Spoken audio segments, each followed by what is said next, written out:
Right, so just for the benefit of the recording, what we're going to be sorry, it's my dog knocking on the door. So what we're going to be doing today is we're going to be looking at ASTM's tensile testing standards for metals. This is the very famous Dogbone. So some of you who have done this physical test before, you'll have seen this before. You'll have gone through the equations many times before. I am going to regurgitate some of them equations. I'm going to give you these standards for you to take a look at what I've been using. I just want you to be aware of that, where these values are coming from, and I want you to be aware of that this is a genuine article and that this is used quite commonly about verification for materials, in particular materials testing. And what I've done, now I'd say I've done this purposely, but I didn't. I did it by accident. I actually put in an error, and it was bugging me for a while. In fact, this morning I was still sat here going, why did that happen? I can't remember. And then I've remembered what had happened and why it had happened. And I'm going to see if anybody can spot this quicker than I did. It bugged the living crap out of me, but let's not allude to that too much. So, these are the standards. Oh, apologies. There is one thing I do want to do beforehand. Remember the challenge. I know a lot of you did the challenge. Well done, by the way. For those of you who did the challenge, I do want to do a big discussion with you about it. So these are the standards, by the way, but we'll just revisit to that. I apologize. I totally forgot that we were going to look at that. So 1 second. Let me just call up my Comsol and let's just quickly take a look at that standard. Because one person asked me a question over Teams, which was a great question, a really, really good question. And I've just been waiting for anybody to ask this, because it was a great question. So I built this up myself. Now I'm not going to go through the challenge, just because everybody who did it, well done, because you nailed it, absolutely nailed it. And there is a common one, so let me just find where's my seatbelt? There it is, seatbelt clip. As you may have noticed, I actually chose a material that was in the database. It was just to make life a bit easier, just because it's just a bit of fun, just to get used to using the software, get used to using it around. In fact, I won't lie, I've totally forgotten what materials I'd suggested for that, so I'm just going to have a quick gander which one it was. It was aluminium 3003 H18. So let me just make sure that I'm actually using that material before I even open this for a quick discussion. Now on this, I'm on structural steel. So you go, okay, so what I'll do is just go to my built-in, and there's my, you'll see, as I said, this material was built in, but I did it for that reason. I didn't want you to have to mess around with getting different materials. So you notice here, I brought in a different material, and now it's actually just saying, let me come back here. What you'll see here is it's just now actually saying that that's normally assigned to it, but I'm now just going to suppress that. I can delete that or whatever. So I'll just disable that link for the minute, go to there, and then add that in. So that's now my material. This is 69.9 to the power. Wow. It's not as good as steel, obviously, but it's an interesting one. So 69 to the power of 9. Right, so I'll quickly run that. Now I did a quick fag packet calculation with this, and I know they call it fag packet calculation, but what I wanted to do is just check to see what type of loading I was going to be getting. So on here I did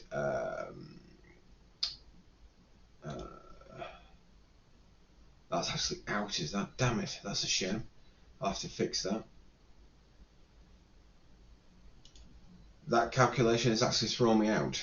So you look there on 1.3, and I was just looking at the cross section, see if my cross section would give me a direct answer, but I've come across, I was just trying to see if I could pull out this section here, and yeah, I've done that completely wrong looking at that. That's a shame. Right, so yeah, that's awkward. I didn't realise I'd left it in that position. Anyway, so if I come back and we know that the maximum output of force that's occurring, oh, now that's displacement, so what I actually want is maximum force. So I'm just going to take a look at my maximum force, right? Now I am going to get to the point with this, so do bear with me for a second. So let me just plot that. So maximum at this suggests that it is 1 to the power of 9. Right. Now the big question was, would it be okay? And a quick answer to this, and obviously you'd have to go through a little bit more verification, but a quick answer to this is simply, this will not tell you if it fails. So this was a really great question, and it is a really justified question. It really is, but it won't tell you if it fails. But how do you know for sure? Now we know that Young's modulus is calculated by the stress over strain. So we know that it is a strain to stress ratio. So that strain to stress ratio should tell us that if it's at a maximum, if our stress exceeds the strain to stress ratio that's been calculated through our Young's modulus, it should be leading to a failure position. Now when I say failure position, this does not mean that it's completely broken. What it could mean is that the elasticity, it's got into that elasticity plane where it will start to bend. Hence what I meant before when I was saying that you would have to do just a little bit more to take a look at its elastication to see if it bent, or if it bent where it to an extent where it just tore in half, or should I say more sheared down at particular points. Now, given that that's 1.8 to the power of 9, and given that our Young's modulus on this is actually 69 to the power of 9, we can actually divide that out and give us a factor of safety with that. What you'll actually see is that using this material will be fine. As I said, it was just a bit of fun to have a play around with, get used to doing it, and get used to setting it up. Now, I wasn't going to do the seatbelt in this session. What I was thinking about doing is just setting this up as a short extra video to stick on, so you guys could take a look at it and sharpen up even more skills with it, just for you to get an idea. Another great question that came through the emails was, what books that really help on the build of this. Now, apologies, I did promise you that I would upload the PDF. I will upload that PDF. The thing is with my PDF, it's a little bit older than these newer, more sophisticated ones. So, 1 second. I'm just gonna recommend, because this is on the reading list and it is in the libraries. This book. This one, it is a bit pricey. 73. Jesus Christ! I never realised it was so expensive now. This one is a great one. Now, this is the one that I do have in PDF format, so I will upload that. But my version is older on this. You can still navigate nicely around it, but this one is a nice one just to get used to using FEA for that type of thing. I'll find you, I did have a nice FEM method, FEM book, which goes through the finite element method, how what's the base functions and how FEA works, or at least the foundations of that and how it works. So, but this is more of an applied book, if you will. So this like takes you through even more the uses of Comsol and the places and points where you'll find Comsol being used. It is a good book. I would always recommend this book. I mean, I actually have a physical copy myself here, just because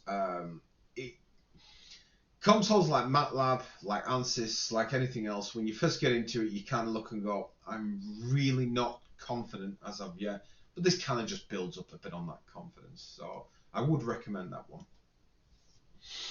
Again, I'm just going through these particular questions because they were great questions and they really did need a good answer. But yes, when it comes to this, we know that we're within that Young's modulus. We know that it's given as a safety area, so we know that it probably will be safe to operate. Now, what we would really like to know further to this is cycling. So fatiguing over a particular time, how long will it react? Because obviously aluminiums under elastication are far better than what steel is. So what you end up with is something that's a bit more flexible and will withstand a lot more of that cycling. So as I said, I think I might set up an extra just a short video of taking this seat belt clip a little bit further and a little bit further and a little bit further, just for your benefits really. It won't be something that we've not covered. Some of the areas that we're going to do, it won't be something that we haven't covered in other classes. So please don't feel like if you don't do this, you won't know anything extra. Right, so let me close that down. It's just because I wanted to take you through that. I wanted to just have a discussion with that. And looking at my fag bracket calc, oh, I need to fix that. That is awkward. That is awkward because that's totally wrong. But I do need to fix that. So as I said, that's why I think I'll set up something extra just to pull out a bit of verification around here as well, because that's irritating. It's normally something I've done. Oh, look there, it's at meters cubed, so the units are completely out on that one. But yes, I will set something up with that, just because it'd be nice to do a bit of verification or something. Right, so let me just close that. And what I will do is open these standards back up. They were never closed. Yes, so these standards are very, very off-the-shelf standards. These were set up by a personal friend of mine who is one of the technical directors for a company called Tinius Olsen. These guys are the best at setting up materials for testing any types. So tensile testing, cyclist testing, torsional testing. These guys do an awful lot.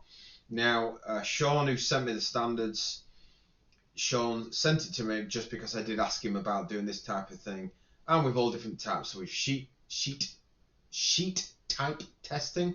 We've got our specimen surface finish that needs to be finished in a particular way. Now this is the actual sample, how it needs to be finished.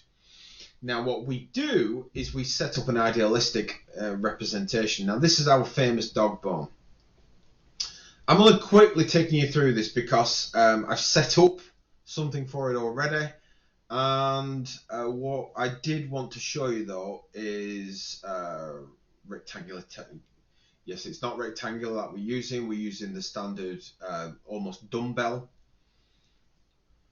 And what I did want to show you is this is a common one as well, and not a lot of people have been aware of this. Now gauge length, what it actually refers to is these become ignored, and we're actually referring to these internal spaces here as our gauge length.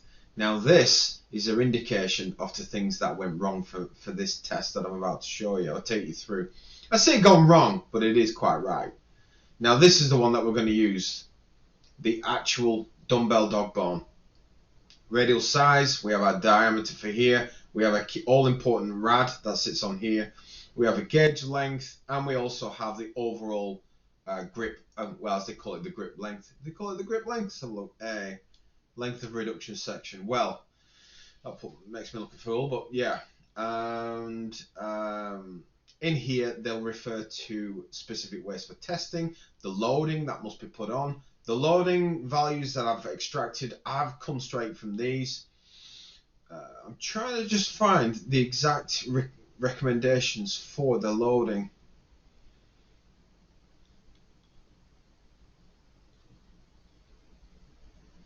So we've even got down for cast irons. Basically, through the actual tests, the test standards, they will define how much it needs to be loaded by. They will define what the calculation needs to be. They'll even define different types of loadings for particular processes for these types of things. Now what I'm going to do is, as I said, I built one around these standards in particular. Oh, hang on, you've got like here, for example, your linear region of particular loadings when you're actually doing test rate methods for yield properties. Now what I've done is I've defined, again, by these particular standards, exactly what we're going to be doing. So again, I will give you these standards, but I don't want to play around too much with them. And also what I've done is I've extracted the most important elements of this. What equations are we going to use to verify where we're going? So we're going to use the tensile stress equation. You'll notice I've actually done away with trying to write these down and butchering the equation myself. Then what we'll do is we'll take that sigma and we'll then calculate out the strain deformation that's occurring around the actual sample itself. Then from there, what we can do is calculate the change in length due to stress. And what it will give us overall, it will give us stress, it will give us strain, and it will give us displacement. So we'll be able to see extension, how much it's gone by. By taking these equations, we can actually pump this straight back into Comsol. We can build these equations straight into Comsol and actually model our sample based purely on that. Now, again, the sample sizes that I've used today are based on these recommendations that ASTM have suggested. Now, normally what you do is you set these up, you set your baseline up, and then once you've got your dummy model set up, you're then in a position where you could go to any machine, start to do the testing, extract that testing comparative, and put it straight into MATLAB and plot the two outputs together to see if they match what you're looking for. So again, I wanted to do it today where it's a real example rather than us just making up as many different values as possible. Right, so what I'm going to do first then is go straight into Comsol. Let's go straight into, oh, I've got all these open here as well. Is that another one? That's another one that's open as well. Let me just open and close some of these and that. And I'm going to go UPlan, remote access.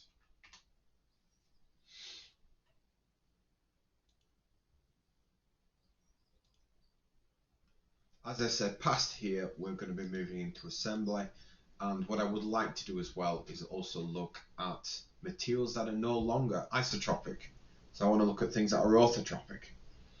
So looking at that all important carbon fiber and its relationship between different things. You'll notice on here I've got far more access to things than you do. It's just because I'm staff, that's all. So I'm going to open up Comsol 5.1.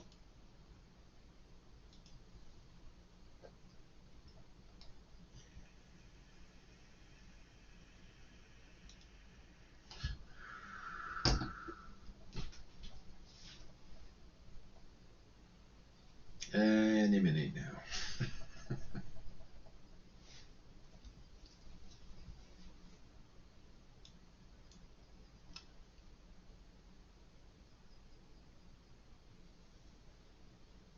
Why the hell is read and write opening?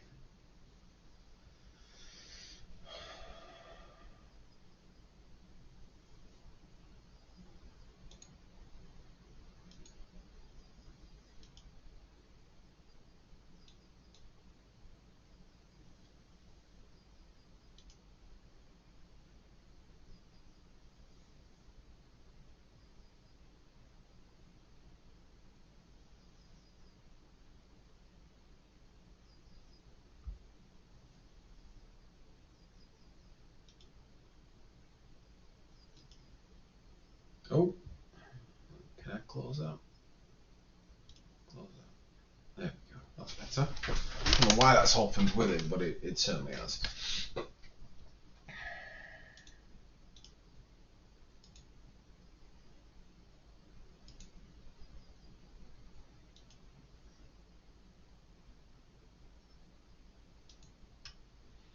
Yes, for anybody who's interested in the standards, what I'll do is put them on right now. I've just had a request to put them on to Teams now. I'll stick them on now and then you guys can see them. I'll put them under the files on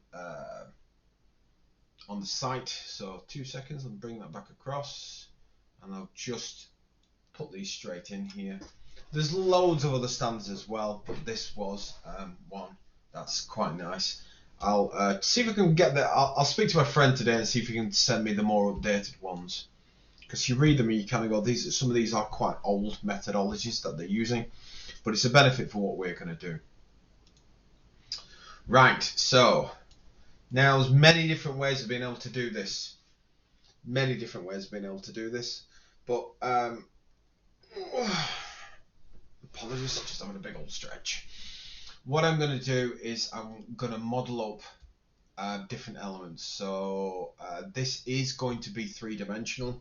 With our three-dimensional model, what we're going to do is we're going to create a revolve around to create the famous dumbbell, Dogbone dumbbell, whichever way you want to see it. I've seen it named many different things, that's all. Now again, these values that I've chosen did come out of the standards. You'll notice the standards don't specifically say make it 5mm. They give a range that you should operate within, and that's what I'm operating in. So I've gone to, I'll just cancel that, I'll just go back again. Gone to Wizard, then I've gone to 3D, and then from there we did truss, but we're using solid mechanics. Then we're going to go add,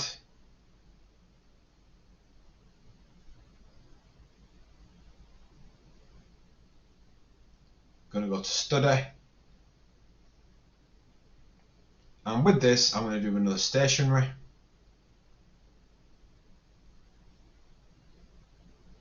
and then I'm going to go done. Has anybody struggled to get Comsol up and running? Is there any problems that have occurred around Comsol up and running? Speak now or forever hold your peace. My only concern is saving locally rather than through the Citrix. Right, well, you can use file share, don't forget. So you can save it and then pull it across. It's pain in the backside, I do understand. But that's how I've been writing these. So these models I've been doing, that's how I've been doing it. Saving it to there, and then after here, just opening up file share and pulling it across and then putting it onto Teams. It's the only way I've been doing it.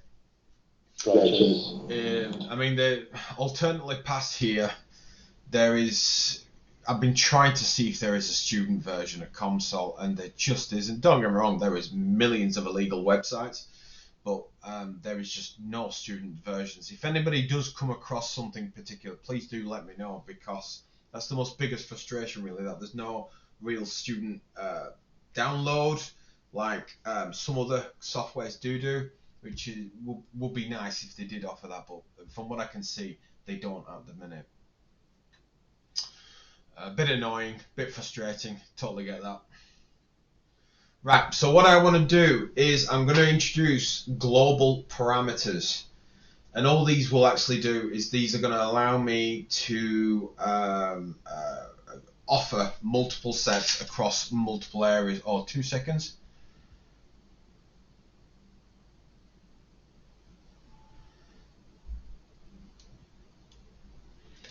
Have you downloaded the Citrix receiver? Because don't forget, when you're using it, you do need to download the Citrix receiver.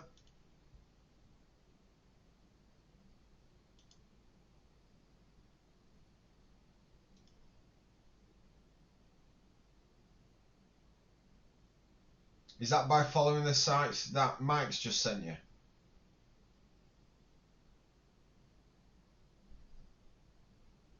Because normally what you got to do is when you're on it, you've got to type in uClan remote access and then click on here, and that welcomes you into the domain. You can't do it from like home, if you will. You can't type in uClan from home and access that way. It's really annoying, really, but it is Citrix in and out. It really is.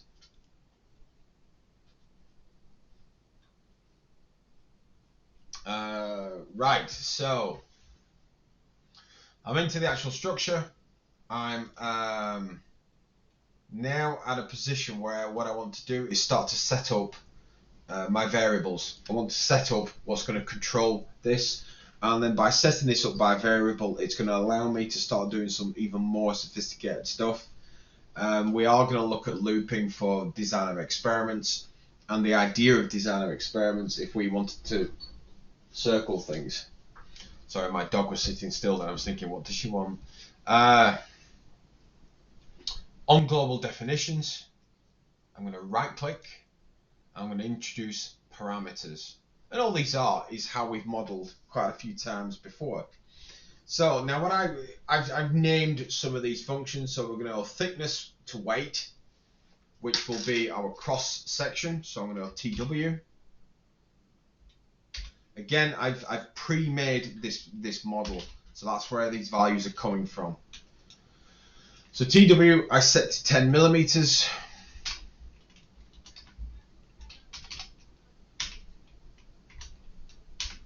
And if you remember, I've typed in 10 and I did the square brackets for my units. If I press tab, it brings it in and says, right, well in meters it will be 0.1 meters. And all I did is call this thickness to weight. Did LW. Again, I've done the same, 10 millimeters. This became length to weight. When we start putting these together, you'll see more clearly what values I was choosing and why I've chosen these. And then I did LG, which was grip length, 40 millimeters. As I said, there is some more efficient ways of doing this. After I put it together, I kind of thought, oh, you could do this so much easier. So I've done grip length. This is just to give me sizes, all based on that particular standard. I did WG, which is going to be my weight to grip width. So this will be the gauge width. I'll go 2.04. These values worked out really nice for me, that's all. And then I did, then I'll go weight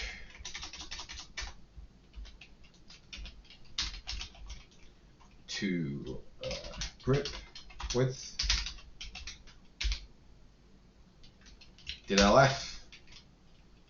Now LF, it's my loading. My longitudinal loading of the actual dog bone itself. Now, one of the most common ones I could find was around 20,000 newtons.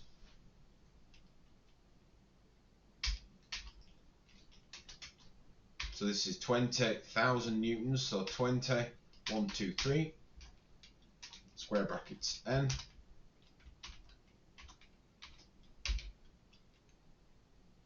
And this becomes my longitudinal loading, so long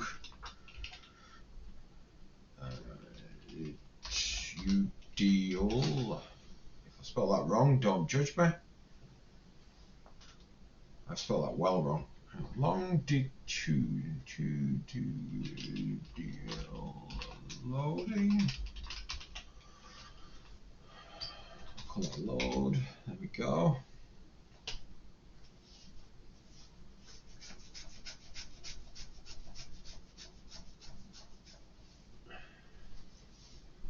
Right, and what we need to do now is we need to start calculating key elements of these stresses that are going to come out. So what I want to do first is I want to calculate my stress due to I've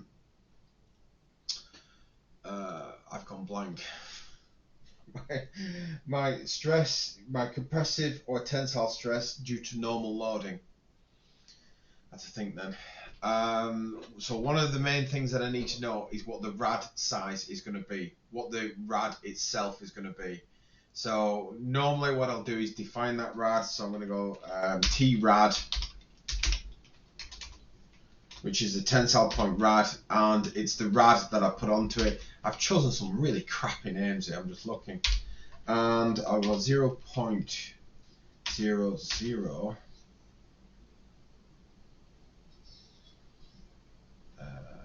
5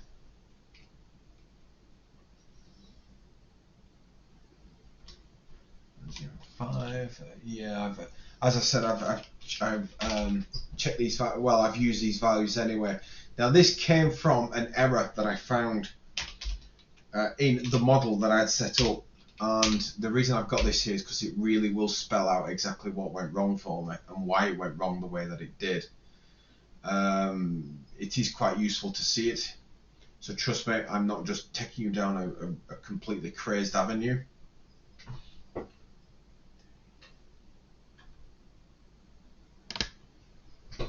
And right.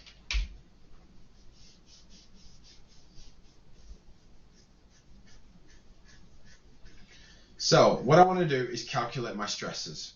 I want to calculate everything that comes out. So first things first, I'm going to calculate what my tensile stress will be. Now my tensile stress in this case is going to be equal to, I should say, normal stress due to tensile or normal stress with tensile or compressive loading. Just because when we say that, it just implies that there'll be parts that will be loaded, so giving us that minimum, and then they'll be into tension, and so we'll end up with the blue and the red. I'm tying myself up in knots here, I really am. And my LF in this case is going to be my my longitudinal loading, and I should have really tied these values in as well. That'd have been much better. What a shame. Anyway. I might actually make a model that ties this a little bit better in looking at it. So first things first, I know that I need my longitudinal loading. So with that, I'll go LF, which is my longitudinal loading. I'm going to close that. I'm going to take that over. Now, what this now needs to know is what the width of that system is going to be. Now, I've got that out because it's coming from TRAD. And that's where this is coming from. I'll show you why this is happening when we go through this, and I'll show you where this value came from, and as to why I've actually done it that particular way. And it was because, well, we'll find out. You'll find out. It's an absolute joy. It really is. So I'll do LF, TRAD,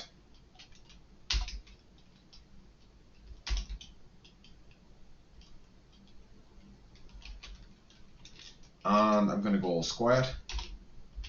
Basically, it is pi r squared, because I'm doing this as a rotational thing. This should be that gauge length. That's all I'm measuring here. I'm just measuring the gauge length of what it's given me. So that suggests we should get 7.2 to the power of 10 Newton meter squared of tensile or compressive stress due to normal loading.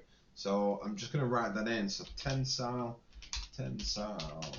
compressive stress, tensile or compressive stress, or compressive stress due to normal loading.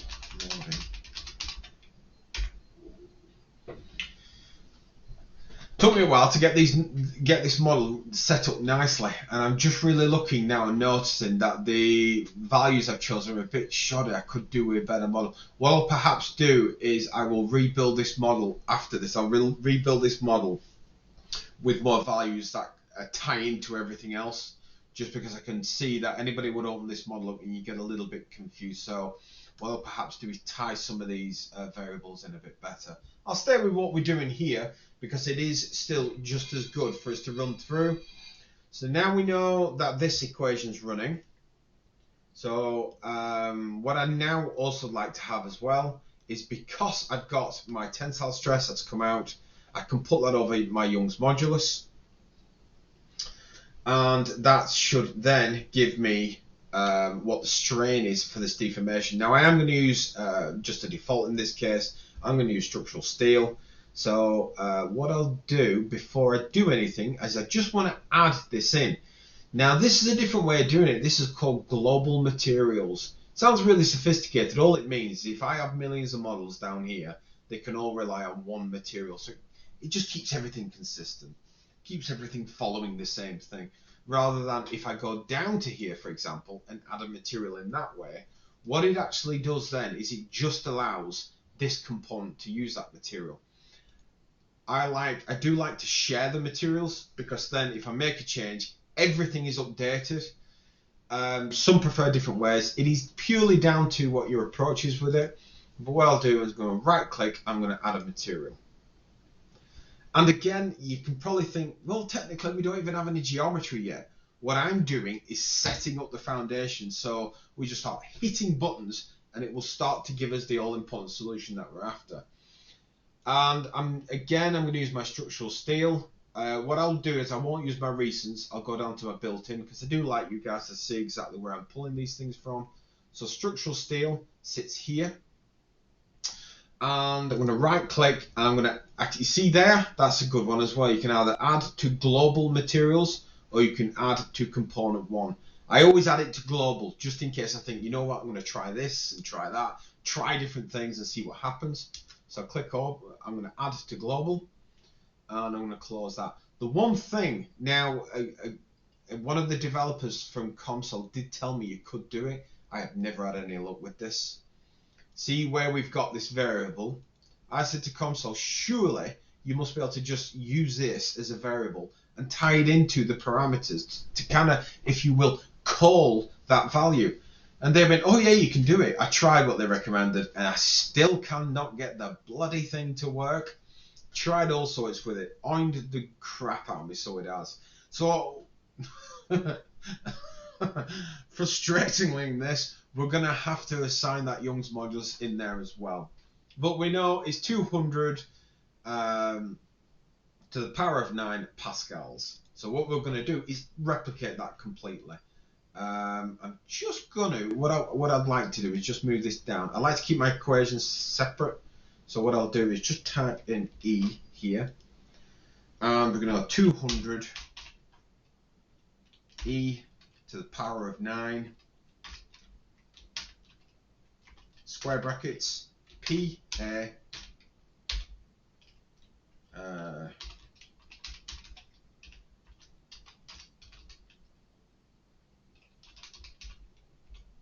that's steel. And yeah, you kind of go, okay, you know, that's the, I will keep looking. I will keep looking for that, because it is something that in my research I would find really useful if I could actually use that. It's just one of them. I've never had any luck with getting that to tie in. And I know it's the most smallest of things. And I know you kind of look and go, well, is it really needed? Can you not just change it? You can just change it. But it's just me being pedantic, and it's me just wanting to be able to change one thing and everything up there. Just because if you look here, if I then start to look at variants of different materials, that's got to be changed as well. And I just don't want to do it. I just don't want to do it. I'm just being straightforward with that. Anyway, before I allude as ever and start rambling on about something totally irrelevant, let's get that strain calculated. Now we know from the calculation that and again, probably a few of you are thinking, yeah, but did we not do this like first year or something like that? Yes, you did. But what I'm actually trying to show you here is that even if you did it in first year, these equations are still ripe. They're still very much used, and it's not something that's just forgotten about. So what we know here is we've got strain. So all we're doing is we're taking our, I always get these mixed up, sigma by Young's modulus. And it's as simple as that. Now I've marked this as TE, so you see what I mean? I think I'm going to rename all these and just make it a bit more consistent to the equations that I'm also going to give you as well, just because at the minute you can easily get confused. So what I'll do is go TE divided by E. You kind of go, okay, and that's it. There's strain deformation.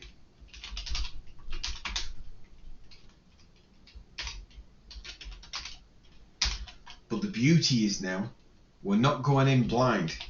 We have a rough estimate what we want to be seeing. It should be, whatever value we get, should be around these values. If it isn't, there's something that we've missed. Oh.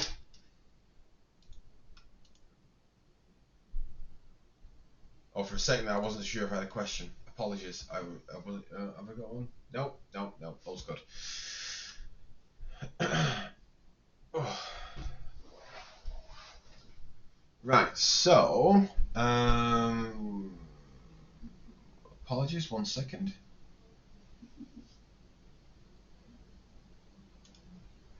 Just realised my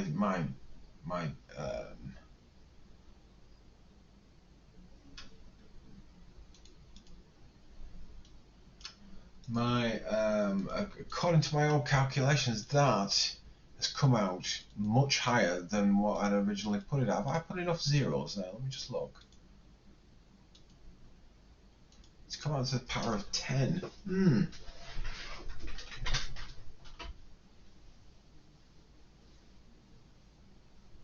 I may need to just double check that one.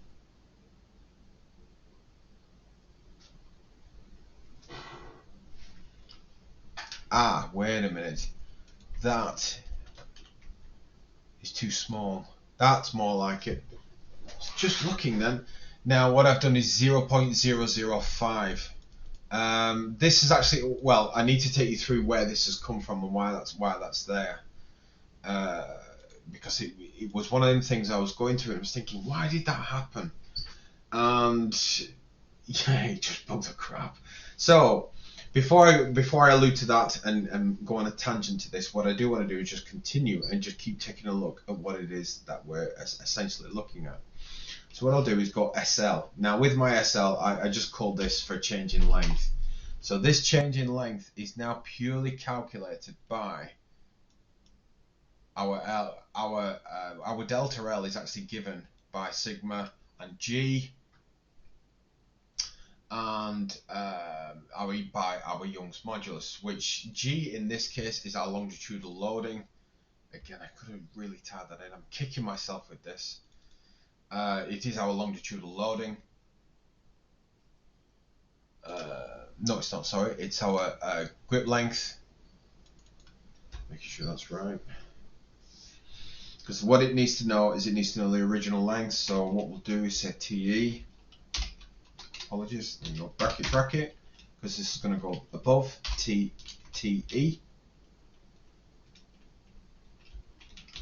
Multiplied by LG, which is our gauge length, grip length. Close all that brackets off. Divided by, let me just double check, Young's modulus. Now the Young's, that's just come up because I've not finished it. Young's modulus in this case is E. Close that off. Just double check that I've got enough brackets there. 1, 2, and 2. No, is it? There we go. And that suggests that we get 1.4 to the power of -4 meters. So what's that? 4? That would be, what would that be? 0.1 millimeter. So 0.1 millimeter. So it'll be like a 10 microns, so 100 microns. Just trying to think there. Right. So if I say that this now becomes stress and comparative to change in length, just to give me a reference as to where it's at. So these are my key things to be working against. If I can get these values to match against the model, it now gets me into a position where I've got verification of this model. Then all I would need to do is, go to the machine, run the test, and then start to try and get all three to tie together, and that would be the ultimate in all this. If I don't know who's ever actually seen these failure tests, I don't know who's ever actually seen these loadings that when they happen, but when the components break, it is just epic. It really is. Right. What I'm going to do is to move this on a little bit. We're going to go to the geometry, and within my geometry, what I'd like to do now is start modeling, because we've gone about it enough. And if you think about it, I'm going to keep all my measurements in meters at this point. because as it feeds in, it should be comparative directly, but as it moves in, I'm going to go right click, I'm going to go to work plane, and what this does now, I'll take you through that again actually, because I just rushed a little bit. So let me just delete that back out. Oh, 2 seconds, let me just put my dog out.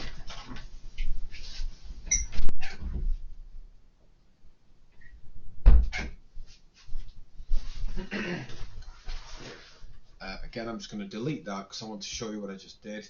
On here now, within my geometry window, I'm going to right click and I go to work plane. And for those of you who are CAD savvy, it is literally just, it's a plane, and it allows you to operate in 2 dimensions. So, excuse me, from my work plane, I can either go my XY plane, and what it refers to, if you look here, you've got your XY here, so it means that the plane will be between these 2. I can have all my other options as well, but what I will do is I will stay at that. And distances, everything all here. I'm actually not going to change anything. I just wanted to show you what exactly this is and how this thing overall functions and what it allows me to do. So if I now click on to plane geometry, what it now does is it brings a single point in. So I've now got my single point in, and it says it just tells you how different things are going to be coloured. So this is what this is referring to, the different colours that will be brought in. And you can actually have it in work plane mode, so I can click on that and it just shows me that. It's not really of any use, but some people like to have it to be able to model in 3D. So I actually get a lot of people who are very confident and prefer to make in 3D, which is cool, you know. I mean, it's very cool, but it's not an essential. Definitely not an essential. What I'd like to do though here is I'm going to draw the entire thing in lines, and this is one of the things that somebody said to me is, could you not do this more efficiently? Yes, you could, but I'm going to do the entire thing in lines. So I'm going to right click. Can I actually pull a line from here? The answer is no, I can't. That's a shitter. So what I'll do is come up to here and click onto line from here. Draw a line. And you'll see here I can model around, and it doesn't matter what I'm going to do. I'm just going to draw a line anywhere because I'm going to actually change this. So it'll bring me a line in, and that's what it gives me. Now, this is now set at a different state. I can now do all different types of things, and that has not brought it in like I wanted it to. That is very awkward. Let me delete that. That is not brought it in like I wanted it. It's brought it in as a Bezier polygon. And Bezier polygons, again, for anybody who's CAD savvy, it's it's a tool that you use to do splines and things like that. So I'm going to click back on line. I'm surprised I just can't seem to find line on here. How awkward. Yeah, I'll click back on line again. Let's see if I can just get this thing to give me what I'm after. Basically, what I'm after is a line, and then with that line, I'm just going to use that to my advantage, and that's it. You can just use primitives and polygon, I'm assuming, with just one line. Let's have a look. Yeah.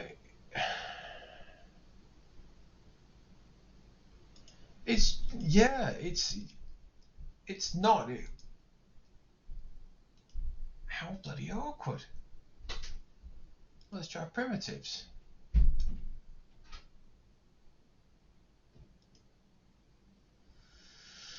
Basically, I'm going to feed this by coordinates, and it's been a little bit of a pain in the backside, is that one? Polygon, you can feed it by coordinate files to it. Let's have a look.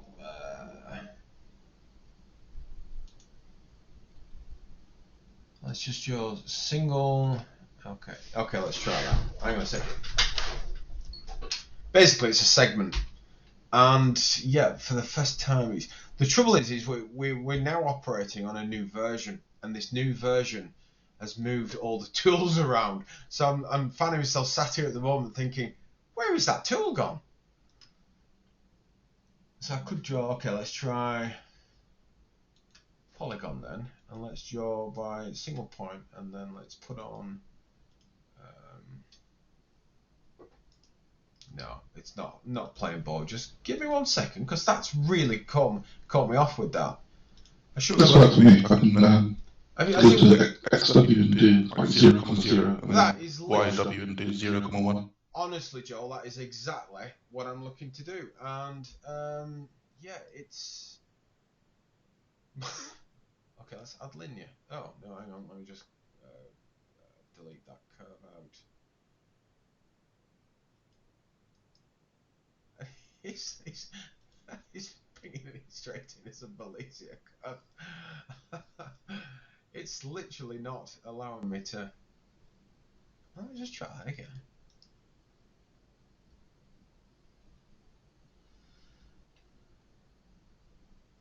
It's quite useful though, because I'm presuming that there might be other people that are actually in this that are finding a very similar thing. So let me just try. Can I just put it on the main top? It won't even allow me to put it on the top. How awkward. Okay, let me just try removing solid. That might be my problem. You see, I'm in solid mode, and if you're in solid mode, it'll always be trying to make a solid. So don't follow me on this. Let me just double check that is where my problem's coming from.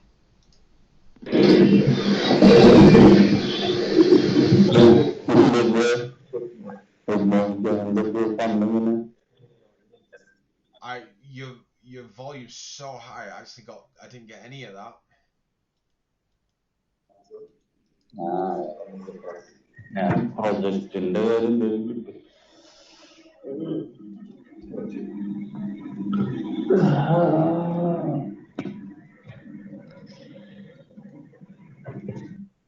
I really had to mute you then. You sounded a bit like a dirty phone call, I won't lie.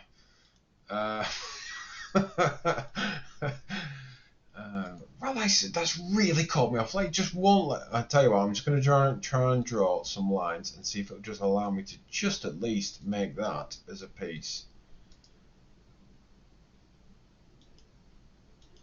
Close that curve.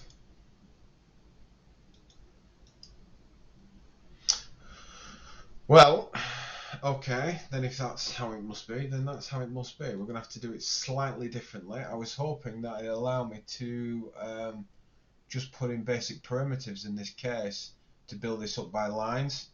For some reason, I'm having no luck with getting these lines together, which is very frustrating.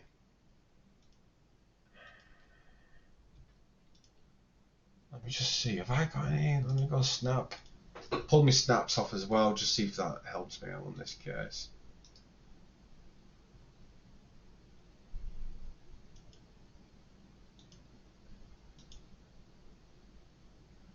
Yeah, how odd.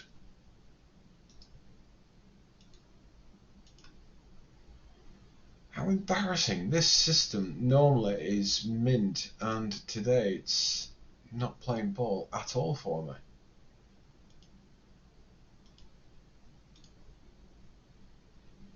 So I'll snap back to there, and okay.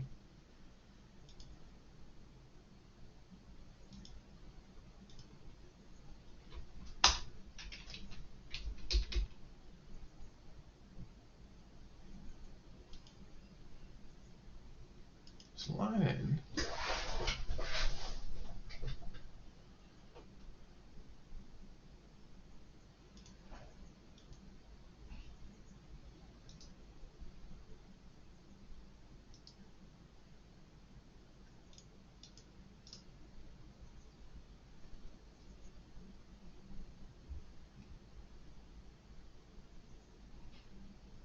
Transforms on there. Yeah, that's really odd.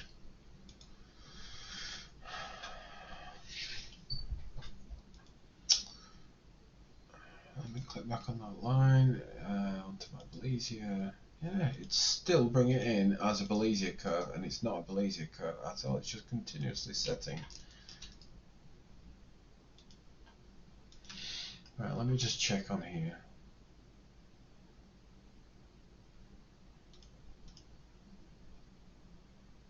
Reference on here. I'm just double checking because it's an odd thing that it's doing.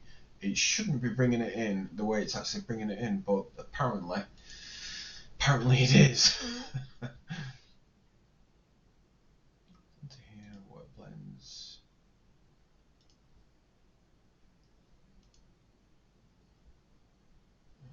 Origins. Apologies, 2 minutes. Really irritated me as that.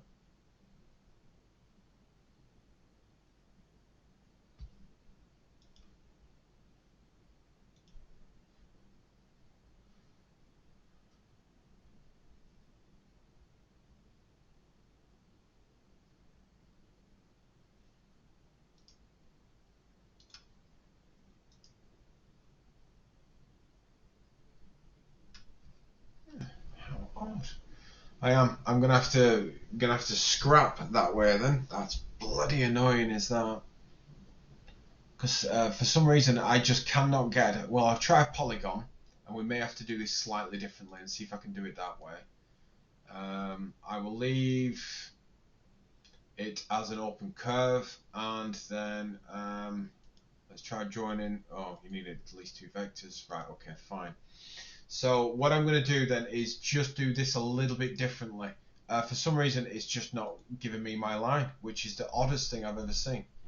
It's not something that's normally put me in an awkward spot like that, but apparently today it has. So it is what it is, and I can't really help it at the moment. Bloody annoying is that, though. You look at that, and it's done it again. Let me just delete that. It's just obsessed with me having that as a polygon.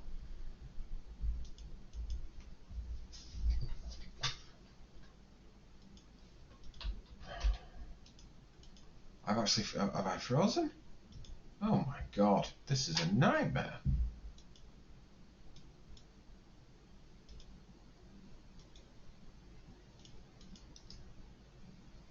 Delete that out. Oh, let me just delete that. Delete. Yes. And let's bring that back in then. We'll have to do polygon, and I'm going to have to go keep that as an open curve. And then what I will do is try and see if I can feed these coordinates this way. So what I'm going to try and do is build it up this way. Now the sizes that I chose and which way I'm going with this is I'm going to go LW, which in this case was a length to width. I'm going to go plus LG, which was the length to grip, plus LW, which is the length to width. Now this is the center.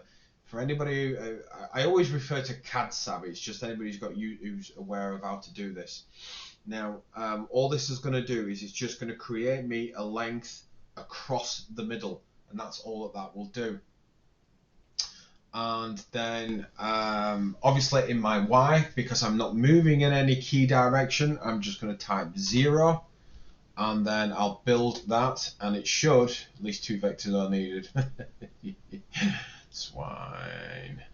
Okay, so let me copy that out then. Wow, I'm having a nightmare with this. I'm going to have to go back to my line, and I'm going to have to try and draw this as Bezier, which is a bit... I think if you just put a comma then 0, it should work. Yeah, that's what I'm going to have to do.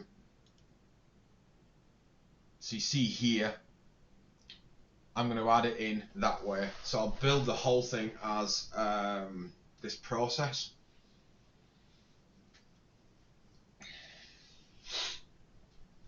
And what I'll do here, as I said, this is referring to the 2 points.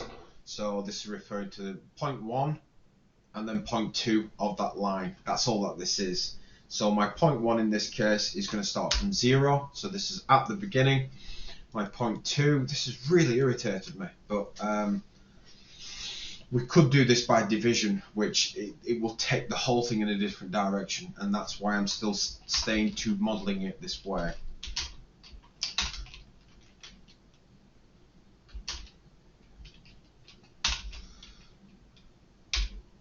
So all that is that's the start of the line and that's the end of the line. And then what it should do now is if I build that, it updates it to that length.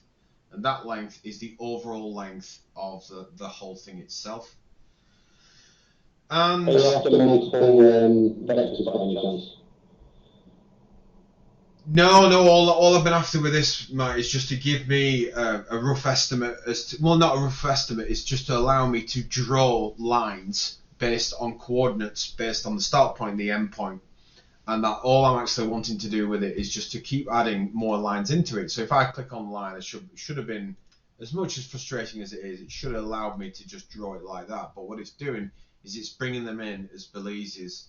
And I won't lie, it's not really happened to me where that's happened, where it's just saying to me, no, you're not doing lines at all. But if I feed these in the same way as you would do on the normal coordinate system, it will work anyway. So, By the looks of what I've found, just on the polygon itself, changing the data source to table, and then you literally just put in coordinate 1, 2, 3, 4, and it'll count back up. oh, right, okay. Yeah. Well, I mean, that will work just as much. So the truth of it is that will work just as well. So all I'm doing here is my point 1 is my start point, my point 2 is my end point, and all I'm doing is I am getting these related variably. Now with a start point, as from the last one, a good way to tell these out is the last point is my start point of a new point. So here is obviously going to be my start point. My next from here will be bloody hell, who's actually, hang on a minute. Oh, it's you, Mike. My apologies. It's perfectly fine. All I could hear was a massive keyboard. Right, so back on track. All I'm doing now is I'm doing, as I've said to a lot of my students before, I'm just basically doing dot to dot. I'm doing line to line to line to line. And all this is doing is it's drawing the shape for me. The problem, the reason I wanted to stay with lines originally is it just gives you a bit more of a clear understanding as to how we're actually constructing this geometry together. It's not played ball like I'd hoped it would. It is what it is. I can't really help it. I mean, looking at that, the trouble is with Belize, if I add another linear line into here, what it will do is create a curve across the two. And I don't want to do that. I want them in as one piece. So that's why I'm creating another line and another and another. And then I will add a fillet onto it. Now that fillet is going to be that rad that we talked about. So with my Y geometry here, it's irritated me that much. I'm probably even going to do another alternate way of doing this in an extra short video, just because that's irritated me that that's happened. So if I build that, and all that's done there is TW. So if I just quickly pan back to TW is the thickness to weight. So it's it's the rad, it's the diameter, I should say, of the whole thing. So if I come back, that's what's giving me to here. And then all I now want to do is to move on to my next one. Now don't forget, when you move on to another line and you're actually building by coordinates, all we're actually doing is we're just replicating this last line. So if I literally click duplicate on here, duplicate, that tells me this here is my next starting point. And the only reason I can move relatively quick on here is just because I've done this. And I've already gone through the painful process of setting up these coordinates. So all I'm doing now is I'm now going to move back along the width, and I'm going to move to the first point of the gauge. So that's where I've removed one of the widths here. So if I click build, moves it to here, which is back along the gauge. Then all I'm going to do is pipe it down and then move right along, then back up, and just replicate that same process again. What we'll end up with is probably around 8 lines, and that builds up our first point of geometry, first point of point for radial, so we can actually revolve this as one piece. What I'll do again is I'm just going to duplicate. Again, don't forget the starting point of a new line is the end point of the last line. So if I delete that, and our next point from there then becomes, it's an interesting one with this. Really, at this point now, we're actually going to take TW, but we're going to minus the width from it. So this is just, again, in white. So all I do with this is I'm just going to put that into brackets, and I'm going to minus WG. And all it does is just brings it down. So it says that's the normal size, but then we just minus our width, and it brings it down to here. And it is a repetitive thing. I do appreciate that, and this process of making these is very, very repetitive, a little bit frustrating. And it was frustrating a moment ago when I was trying to get the blooming thing to work. But we're now at that length, and because of that position, we want to move all the way back here. All we're simply doing now is moving our grip. So this is all relative to 0. So if I remove that grip, all it does is it pops it all the way back to here, and it's just the distance of the weight size or the mount size. So let me just hit build. 2 seconds. I think we have a question come in. No, we don't. It's one that I can ignore. It's the boss. I shouldn't say that, get myself in trouble. So now what I can do is repeat this again. So I'm going to duplicate. Now what we're in a position of is all we're simply doing now is we're going to move it upwards. And it really is, I don't know who ever had an Etch-a-Sketch when you were little. You'd use the little nozzles and stuff. I was amazing at that, I'm just saying. And all we're actually doing is we're playing with Etch-a-Sketch. Now I made it, oh, that's awkward. Ah, see there? That is me making an ultimate balls up, because that is not the last position. If you look there, that is the last position of the former one. So if I delete that and then click build, it just pops it into position. There's me saying I was really good, and then all of a sudden make a real big balls up. So good. Then I'm going to duplicate that again. And we're nearly there. We're nearly there. Amazingly, we're nearly there. For the balls up that turned into at the start, all I can ever do, everyone, is apologise. I did not realise that it was going to start playing awkward sorts with me. So build it in, and then finally we're just going to do our single line set, and this is the easiest of them all. I'm going to duplicate that in again. And if any of you, as I've said before, if any of you are CAD savvy, and you'll probably be sitting here now and just going, well, why don't we just do a division? 2 rectangles and subtraction. We could. we could do that. I'm just being really pedantic and putting all this together. So all I've done here is taken this back home to 0, 0 over here, and then build. This now is one piece geometry. Now it's kept it all as open curve. Now what I meant before is where we have to change things a little bit, is because now what I've got to do is I've got to tell the system that it's one sketch. So what we'll do is we're going to create let me think.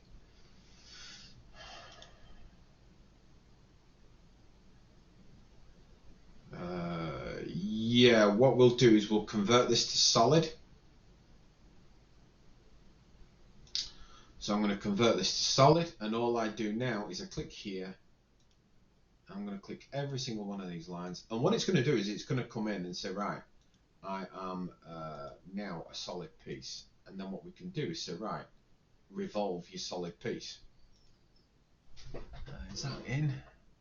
So click on every edge, and if you've got every edge, it should turn blue. if you've got them all turned in, click build, and then you end up with a cross-sectional piece like that. If you didn't get that cross-sectional piece, do let me know. And finally, as I say, finally, we're going to create a 360-degree revolution around it, and then we've got almost got our test sample, because there is one massive thing that we're still missing. So what I'll do now is come back out, and in here, in my plane geometry, I'm going to right click, and then I may need to go one actually, because I'm still in plane. If I go to geometry, I'm going to right click, and then in my geometry, yes, I needed to go high. In my geometry, you'll see here we've got revolve.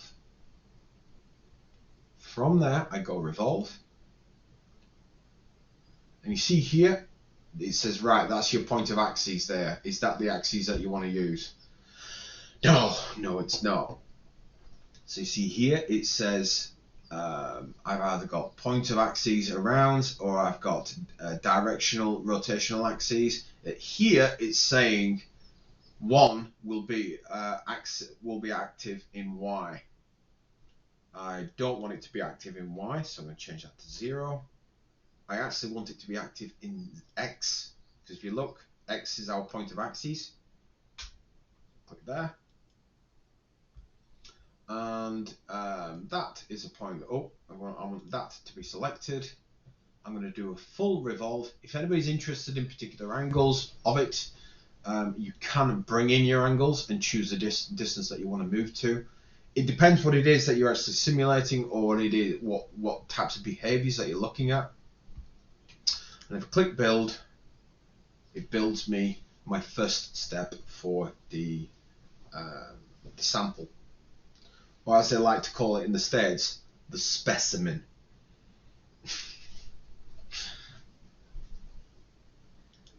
Has anybody struggled to get the specimen?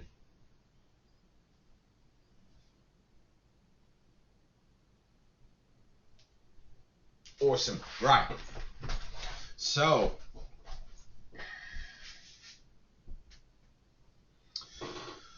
what I'm going to do is I'm going to now add a fillet onto it. There needs to be a continuous fillet around these edges over to here, and you'll see it if you've seen it in the standards. You'll see that specimen type needs to be there.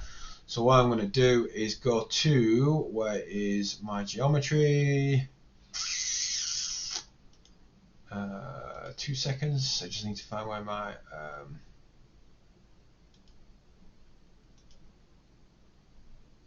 I had this problem with the buckle. It was very easy to fill it in Sketch rather than in the geometry.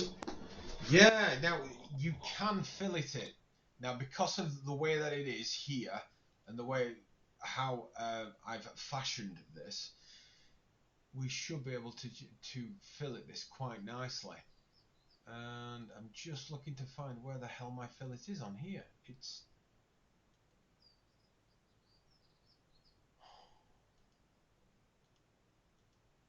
I say we should be able to fillet it quite nicely. I can't even see fillet. This has not been my day at all today. Okay, let's just see.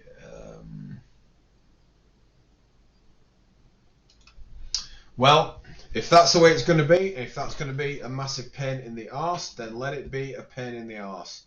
Let me just come back to here. I'm just going to bring this out, delete there. I'm with you, Mike. It's been a pain in the backside. I'm going to fillet it from inside of the sketch.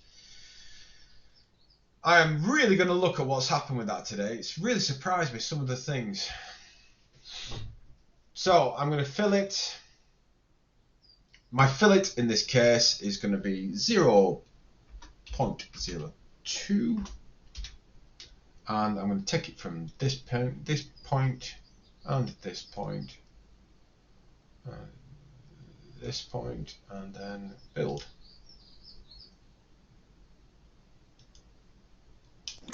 Matt. Yeah, go on. I followed you like I deleted the solid. Now my whole sketch is gone. Oh God, Adnan. Oh, that's a nightmare. Can you just now? Hopefully, you can go back. Can you go? Can you go back? Luckily, I saved right before, so I'll do that. Try going. Try going to the plane. Do you still see your Belize curves there, Adnan? Yeah, the Oh, polygons are still there. Oh, right. Okay. Then click on Build All. See if it replots it.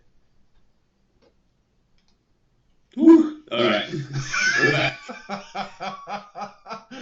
Yeah, it's been a real learning curve, I think, for everyone today. What I'm going to do is build these in. Now, what I've done here is I've just done a convert to curve.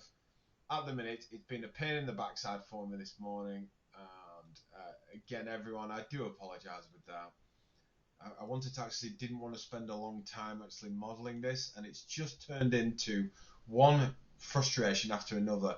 All I've done here is I've add convert to curve. This will actually bring them all together and forge them together as one single curve.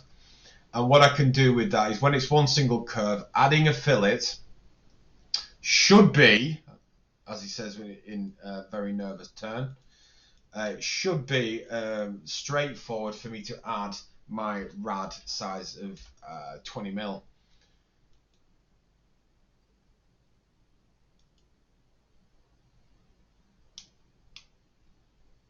And that's, I can't believe that neither. That's just direct. Come on.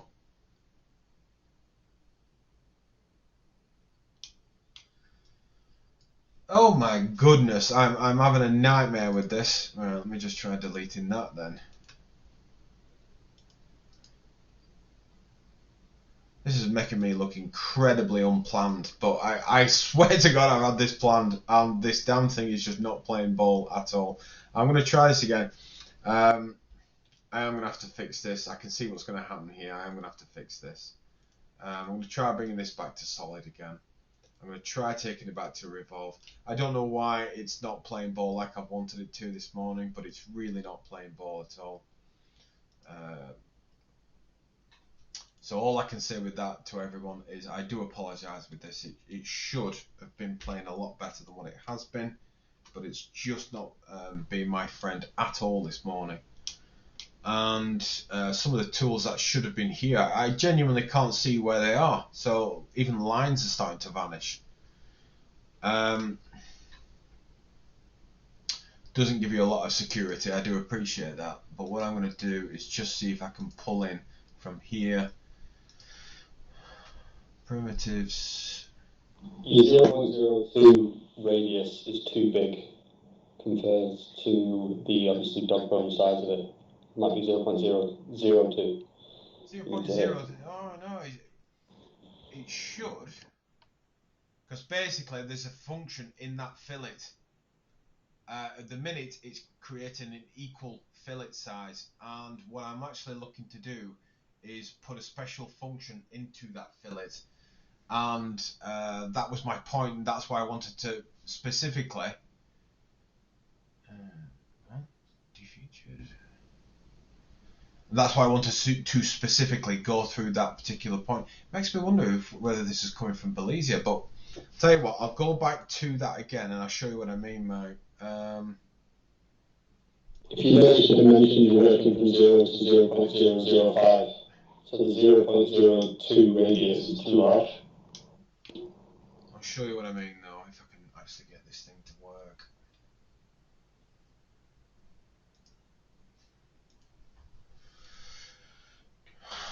Basically, you can sacrifice one side of here, and what you do is you tell the system to actually allow that to extend along, so the fillet is not the conventional fillet that you get used to. Right. And because yes, you're right. What it'll do though is it'll get a flow which creates it perfectly tangential to the gauge length area, and it's just not allowing me to see my bloody fillets. Let me just have a look. It's really frustrated me. So switch on extension.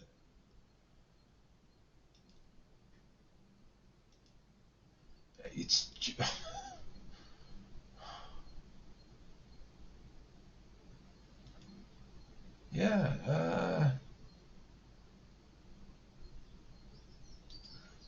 lenses, transformations. I mean, I'm going to have to bring out my stock model at this rate and actually fix this for you in another one, just because this is not done what I wanted it to at all. Because I do have a stock model, obviously, that I've put together on this. I'm just building up all that union, and then can I actually build a fillet into there? Transformations.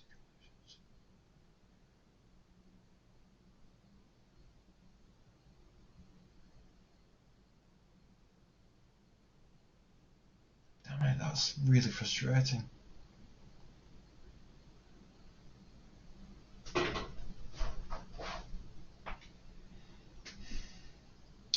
Makes me wonder if this is the beginning of where this has come from, because with all these Belize's. Because Belize's in themselves are not lines. They're actually something else completely. Bloody hell. Okay. All I can say to everybody that's followed me on that, I'm just sorry on that. I'll get this put right. I may have to pull my stock model in just a moment to actually take you through the exact rest of the process, just so you can see that you do have at least this does work for it.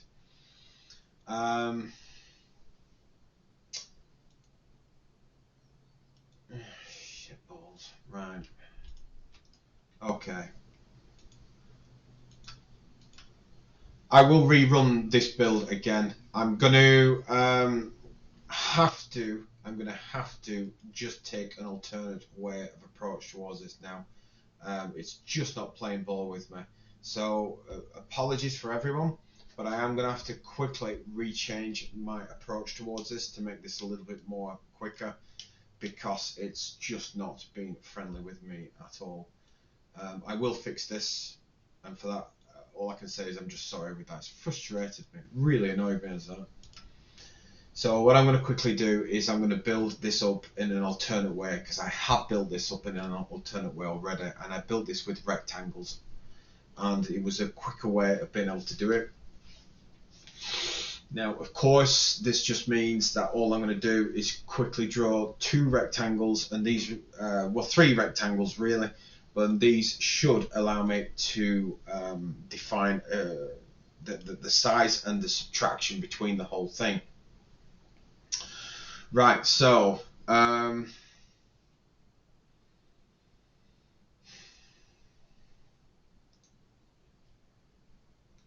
all I'm going to do with that is I'm going to do a rectangle, and my rectangle in this case is going to be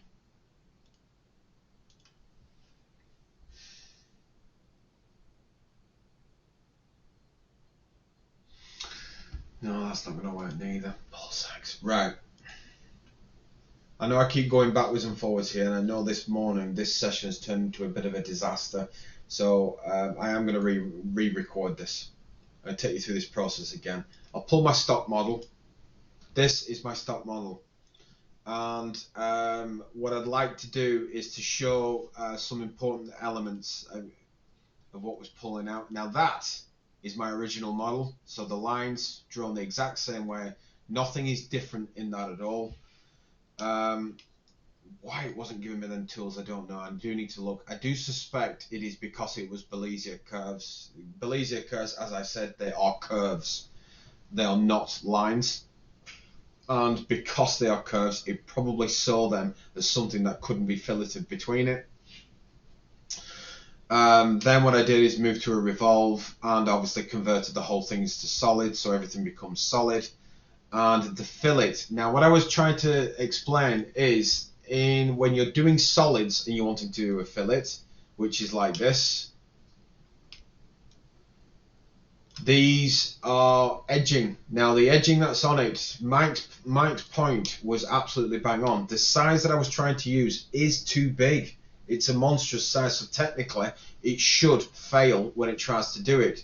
However, if you propagate tangent edges and you fillet sharp to vertices, what it allows it to do is actually fill it to this edge and then use the rest of that area here to propagate itself further. So if I build, what it actually does is it actually creates a fillet which flows, which is tangential to this point, however it propagates itself to the gauge length. And that propagation across that gauge length is quite useful, because then what you end up with is, if I fall back to the original standards, now the most important thing that, as I said, a friend of mine from ASTM, what he was saying is the most important thing about being able to do tensile testing on these types of states is the all-important rad that propagates itself nicely across to here. Now, this propagation across it, what it actually is implying is that it allows the stress to freely flow across, but what you're able to do in this G position is capture the overall extension of the material. So you end up with the best example for it. Now, these grips, the test sample grip areas, these you tend to neglect, because it's this area that you're interested in the most. Now, in this type of radius, that type of radius there, that's what it actually does. It actually propagates it nicely into that flow, and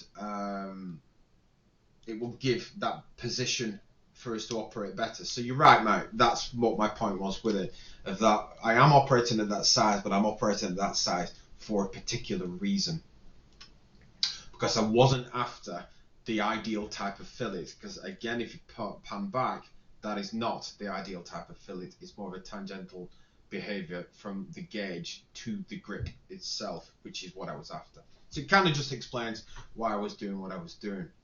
Then from there, we always build unions. Again, everyone, what I'm going to do is do an extra one on this, just to show you how to build this up again. It's really annoyed me as that. Again, all I can do is apologize for that. Just to reassure you though, all the equations that we've worked, they are all here. It is the same model. There's no difference at all. So moving forwards with it, on here, I've actually put my material in here. It was here all along. I didn't share it in this case, but that was just because this was just me developing the model. I'll share this model and I'll probably rebuild the better version, because I have done a better version already, but for some reason that just wasn't playing ball. Now, these are gauges. Now the dumbbells themselves, the actual heads themselves, these are gauge fixture points. These are points for us to actually grip the model itself. So in my solid mechanics, what I've done is right clicked. From my right click, I've gone to fixed constraint. With my fixed constraint, I've selected all the way around the gauge itself.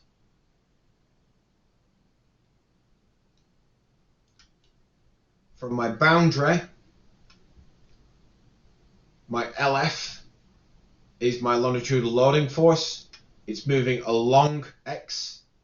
What you'll have, if you've introduced it first, what you'll have ended up with is force per unit area. We're doing total force. We know that the only total force that's on it is that longitudinal loading, and it's moving in that X component. Then down to mesh. Now this is what I had to do that's different. I'm gonna have to take you all through this. What I did is I built up a different type of mesh, and what you'll see is I've used quadrilaterals, and I've also used tetrahedral actually in here as well, and it's to create me a bit more of a freedom for this gauge to move a bit better. Now, there's going to be further refinement in that, but that was just me applying these types of positions into it.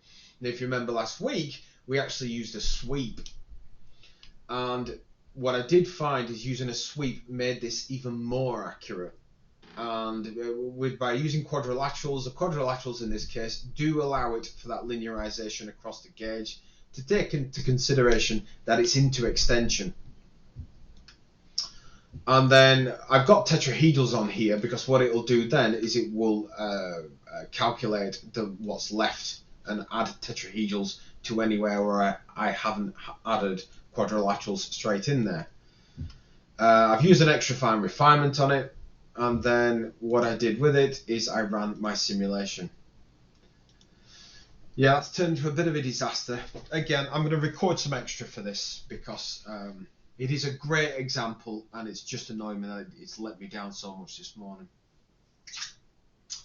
So, because I'm aware of that, we're getting close to 1:45, and I don't want to keep you guys here forever because there is some really big thing that I actually wanted to get to with this. There was a really big point I wanted to get to with this, and it's stomped. Well, not stomped me, but it's annoyed me a little bit. So, if I now go to my plot. I'm using a volumetric plot. This is stress. So what I'd like to do is just hide all these. So disable and disable. So if I come back, go to my volume, this is stress. And all I've done on my stress here is I've gone to more plots and I've added a maximum and minimum of volume, which is that. Now don't forget, with maximum and minimum for volume, it doesn't do anything special, it just gives you some outputs. So we know when it is blue, it is into compressional states. When it is red, it is into tensile states. So it's moving like we'd expect it. This concentration is high around here. It's where we'd expect it to be. Now this has it down as 7.7 to the power of 8 Newton meter squared, or pascals, whichever way you want to refer to it, because they are a comparative 1-to-1 as units go. So if I go to parameters and then I come back, and based on the same equation, watch this, I'm going to open this up, it'd be totally wrong. I'm kidding. Based on my tensile stress, I've got 7.2 Newton meters, power of 8, so I'm on the same values, but I've got 7.2 and this is 7.7. This is what stumped me, and this is why I really wanted to get to this point. And again, even though the modeling side of that has been a bloody disaster, I will be fixing that. So again, please do bear with me. But I've got 7.7, this is 7.2, it's recorded as maximum. So we go, okay. Then if I come back down, if I come to my next one, so if I just disable that, just for the minute, and then move to my next one. Now my next one is strain. If I enable strain, it identifies itself as 0.0019. If I go back to my parameters, my strain,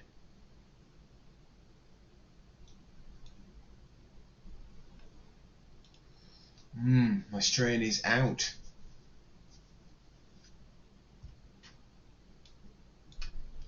You could have played behaviors on that point. The strain in this case is actually out. I mean, it's relatively close, but it is still quite a bit out with my strain deformation. So then if I come back down, again, once more, what's really important for me is I just want to see who can spot exactly what went wrong. So if I go displacement, look at displacement, we've got 1.3 to the minus 4.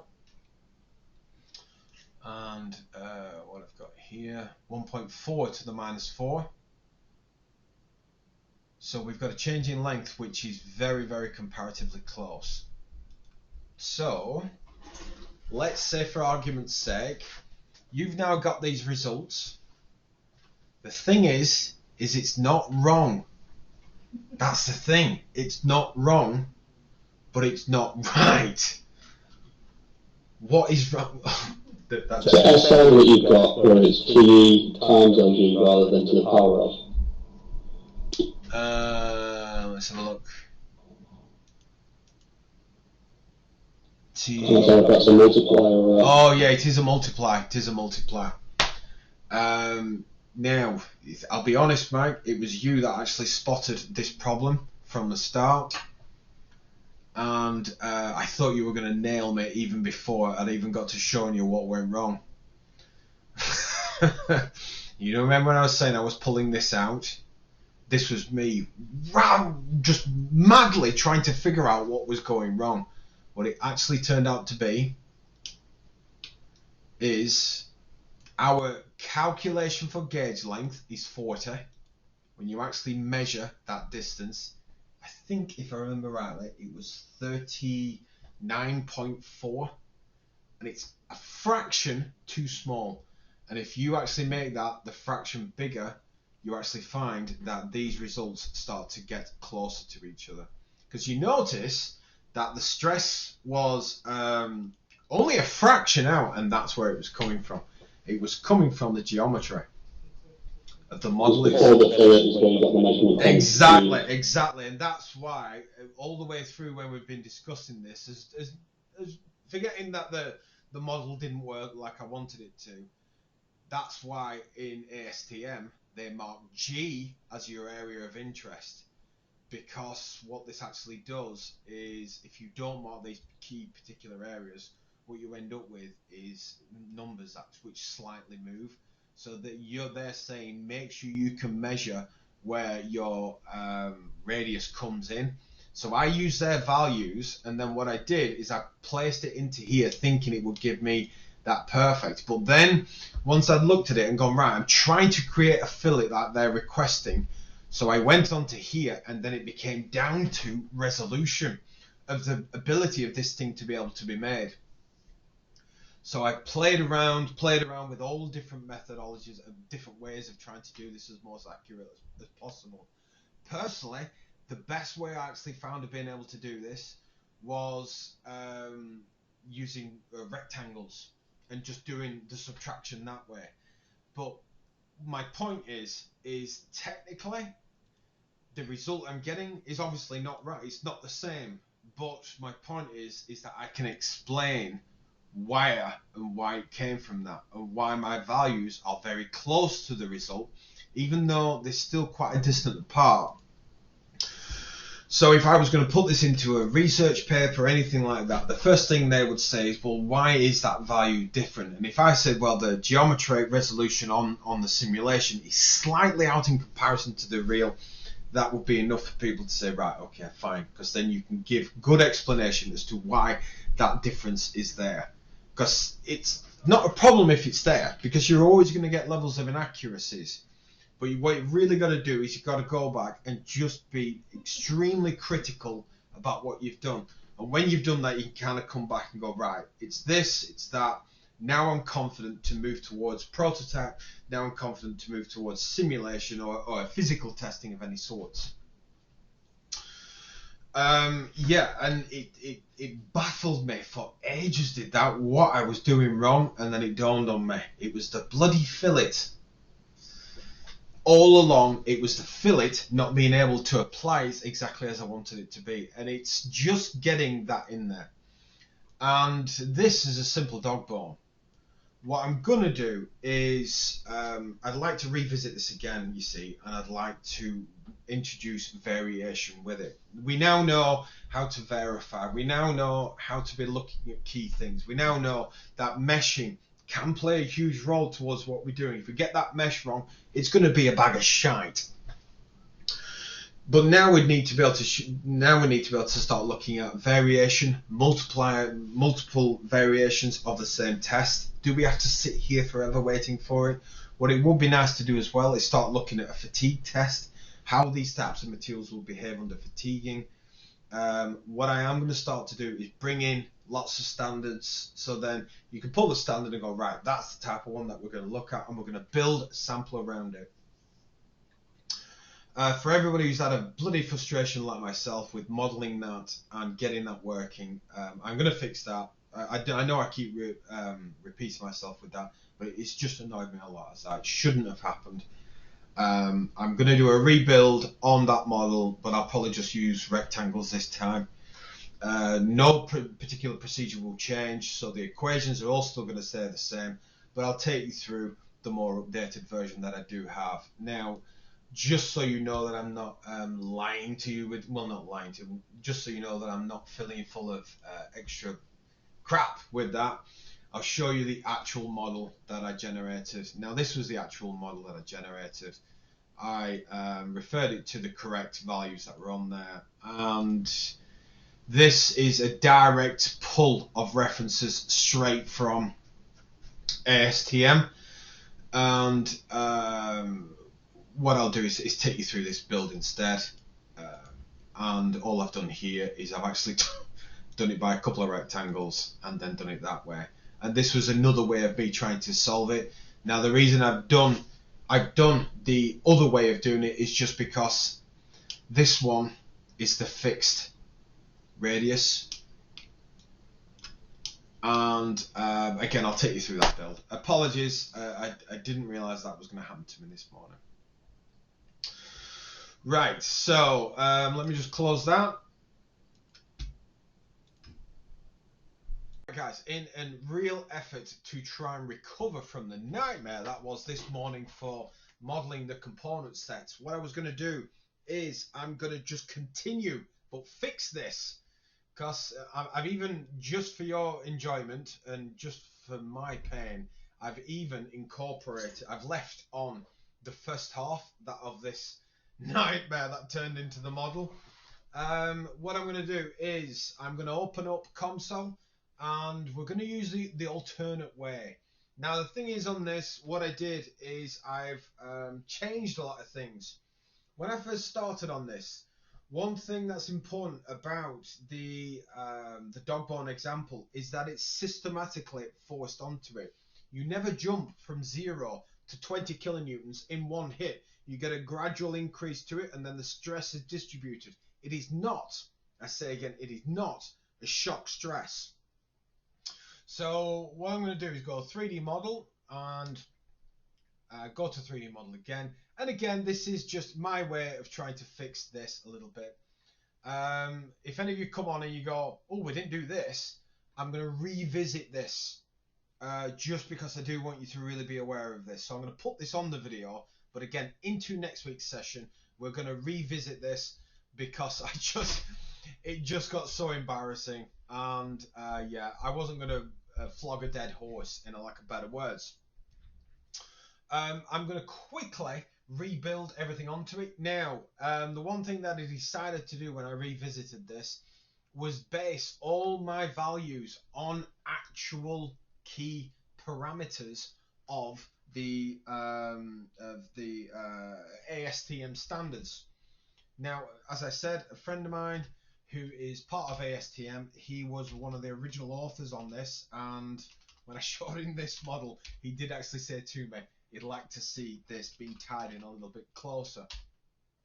If anybody else is interested, these values, by the way, these are coming directly referenced to the ASTM standards. If anybody is interested for more information, by the way, I'm sure Sean would love to speak to you all about testing of materials. If you are interested, I will invite him in for a short chat with him about his experience with ASTM and also with Tinius Olsen, the materials company. So all I'm doing now is I'm plucking these values. These values are particular values that we've been using, but this is in direct reference to that all-important ASTM standard. Even the tabs that I'm using on it, you can reference directly to ASTM. LF. Now, you can't... I'm saying you can do all this and all of a sudden you can't. So you see on LF in this state you cannot. LF is our loading. Really, some people call it P. Some people call it all different types of things. But I'm just going to stay with my LF. If you remember, we're using 20 kilonewtons, so 2, 0, 1, 2, 3, square bracket N, square bracket to just define my units. And as ever, I have my load that I've, my sample that I've actually done, so I've written that down just to speed up the process of me trying to embarrassingly spell it. Radius to fillets, this is the all-important R that we talked about. So this time I'm going to go 27.5. I am directly in control of that rad right now, and this is just the radius fillet. So that is that fillet that's actually on that reference. We are going for one of the smaller area ones, and then with that I'm going to produce the overall. We can check against our key elements of standards. The big learning in this is what we came to the conclusion it was down to geometry, but I'm going to take you through the way that this should have worked.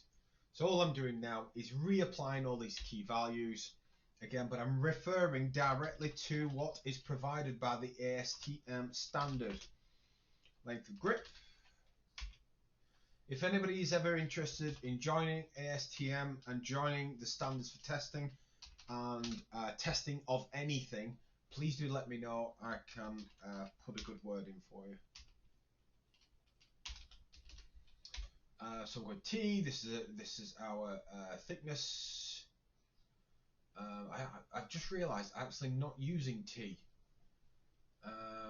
Yeah, I've just realised I put in a thickness there, and it's actually not. I'm not using T at all. Yeah, that's an awkward one. So T is probably going to come out because we don't need it. I'm using G. So in fact, I'm going to remove that because that's not needed. So G, because obviously we're using a revolve in this case, which is a 360 degree. So G in this case is our gauge length. We're going 50 millimeters of the gauge length. And let me see if I can even spell this right. So gauge length. And then finally, we're going to do the length to reduction section. And you'll find this in the standard as being marked as A. This is 65 millimeters. And this is length of reduction section. Oh, reduction, reduced section, reduced section. I should have done this first, really. Should have done this first. And then what I'm going to do here is I'm going to add something that I was hoping we could add today, but it turned into a bit of a disaster, really. Things just started to go wrong with that modelling. I'm going to add a parameter called para.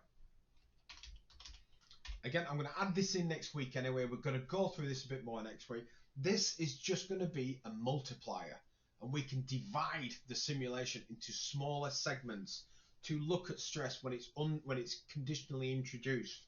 You're going to love this. So I'm going to go 0, and that's it. I just put that in as my counter parameter. This allows me to control multiple states, how quick it's going to be loaded, all over that stationary example. Right, so just continually thinking about this, what I would like to do is just calculate my length of R. So it's basically, I'm just trying to figure out particular lengths. Let me just think, do I need length of R?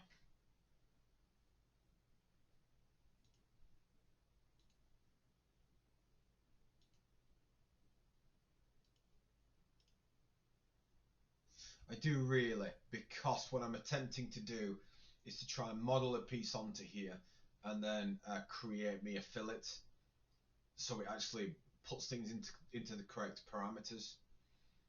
If anybody spots any issues with me doing that, please do let me know, because this was one of my solutions to try and get that geometry right.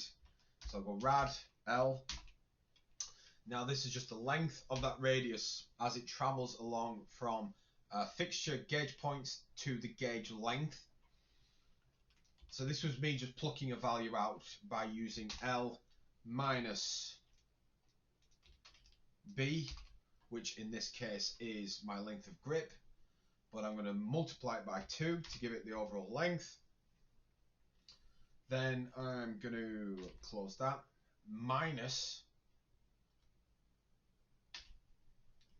A being the length of the actual area, divided by 2 to give me how big that should be, and that should come out at about 135 millimeters, something like that.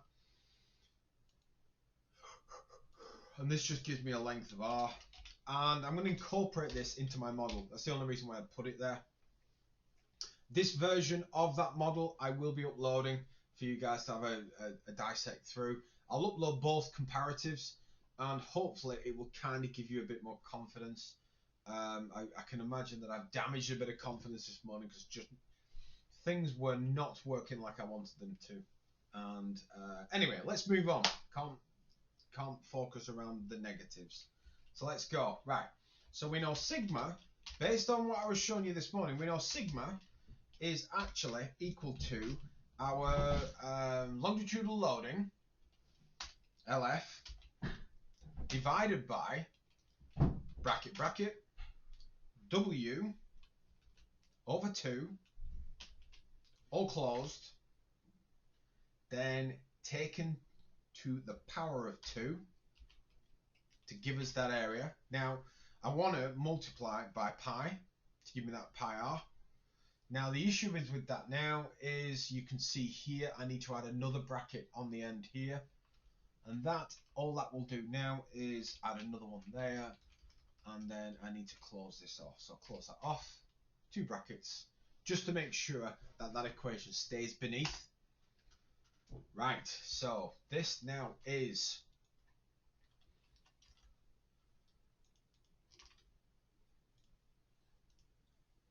tensile or compressive stress due to normal loading. And that's a particular value that we'll be looking for, and to see what we'll be able to get out of that. So this is tensile or compressive stress due to normal loading.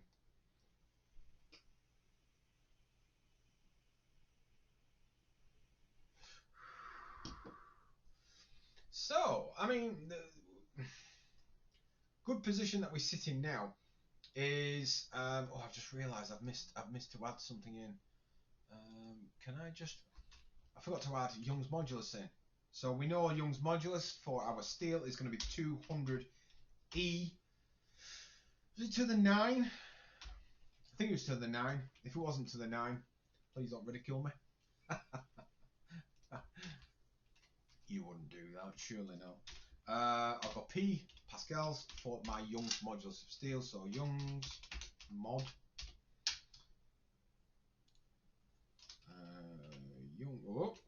Young's mod.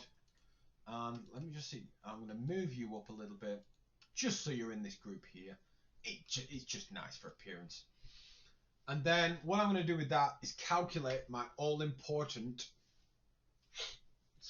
itchy nose, epsilon. So I'm actually writing epsilon just because we've established I can't write symbols in this. It'd be nice to actually have them symbols there. I did contact somebody from Comsol actually and say, can we have symbols in there for us to actually calculate things out? And they've still not got back to me. I suspect that there'll be something, but staying with what we got, let's go back to it. So we know that epsilon in this case becomes equal to sigma. So I've got sigma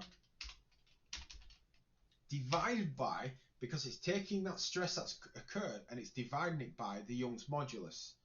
Now, if you flip this on its head, we know Young's modulus is equal to stress over strain.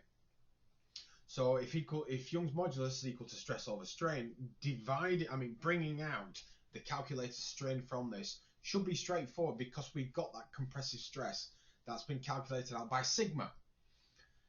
We then are able to tie in Young's modulus by using epsilon, or calculation for strain. And we see there it's 7.3 to the power of -4. And if I go strain, I like to put into deformation because it reminds me what it's going to do. And then finally, if I pronounce this wrong, I apologise. We typically know that the changing length of a key element of a component when we're calculating strain, for example, is changing length divided by original length. which will give us that delta L. Now, the reason we all know it as delta L because it's actually pronounced delta Lota, so it's Lota, Lota. So Lota, or whichever way. I'm never the best with languages. I'll probably ask my wife. She'll probably be able to pronounce it better than me. So I'll go delta Lota, and I'm pretty sure that's spelled right. Again, it's Greek alphabet. So with my delta Lota now, what I can do, as we did in the equations this morning, if I go sigma, which is my stress, or well, tensile stress, compressive stress due to load. So if I go sigma, I just did sigma, close that, multiply by, now I need my gauge length, G, because all I'm doing here is the length of what would be the bar. So you'll notice what I'm doing is separating the gauges. I mean the fixtures, sorry, the mounts, if you will, the heads of the Dogbone. I'm removing that completely. It's just not needed. So then I come onto my delta L, then go to divide. And this is simply, because I've got my sigma, because I've got my length, this is simply by Young's modulus.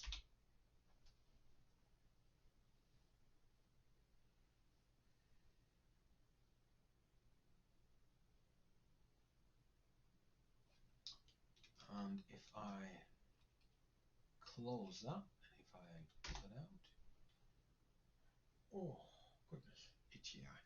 So that's in meters. So that's 0.03, something like that.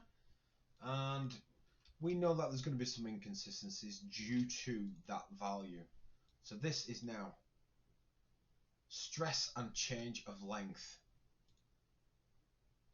Or it should be more of change of length, or a stress, or change of length due to stress. Let me just rewrite that, I don't like that. So let me just delete that out. Change of length due to stress. So change of length due to stress. Right, so now in that position, now I'm going to go back in and I'm going to share my materials again. I do like sharing, won't lie. So I'm going to go add materials. I'm using structural steel. Add to my global. And there's my steel. Right. Now this is going to be easier, in theory, hopefully, touch wood, pray that it will be. This will be because I know this system. This system is one that I've used a lot and I know this method works much better. So I'm going to right click using the same method, go in work plane.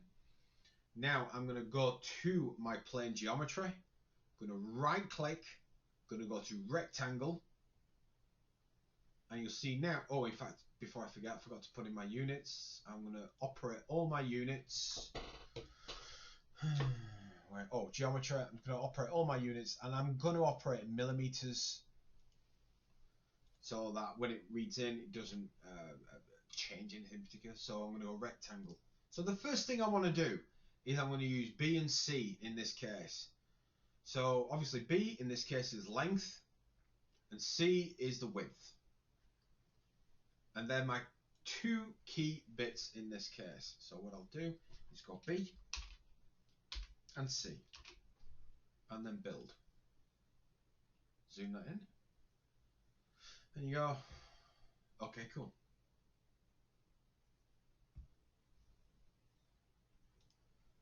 Let me just double check my values there. Looks quite big, does that? Looks quite big indeed.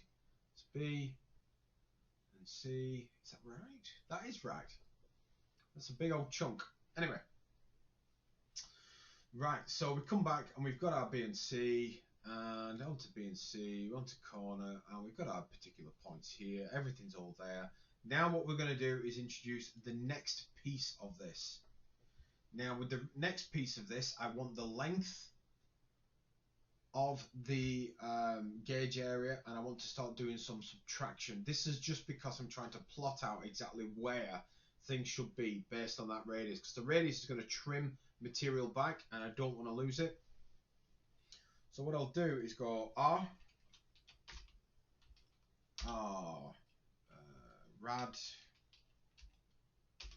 L multiplied by 2 because I want the overall length, and then close brackets plus A, which is my actual size of the hole, what I wanted it to be.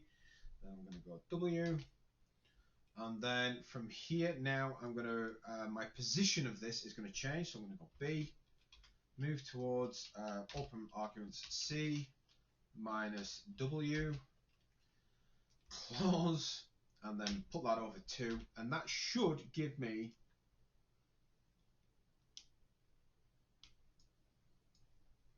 this. So you see now what I'm actually doing is I'm building the chunks up. This was a different way that I did it, and I looked at it and thought, yeah, okay. Yeah, that'll work out pretty well, I like that. And it was a way that I actually did it, and I came away and thought, yeah, I like that. I do prefer doing it that way. So hence why I'm doing it this particular way. And then what we're going to do is do a difference. We're going to chop it in half and then revolve it. And trust me, as crazy as all this sounds, it is going to be easier. He says in his famous last words. Right, I'm going to just come down. So let's call this fix A.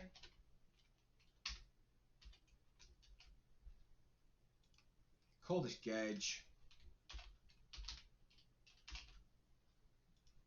And then I'm going to put in another one and call it fix B. So I'll duplicate that and just rename that fix B. And then what we're able to do is navigate. God, message after message, I swear to God, so popular.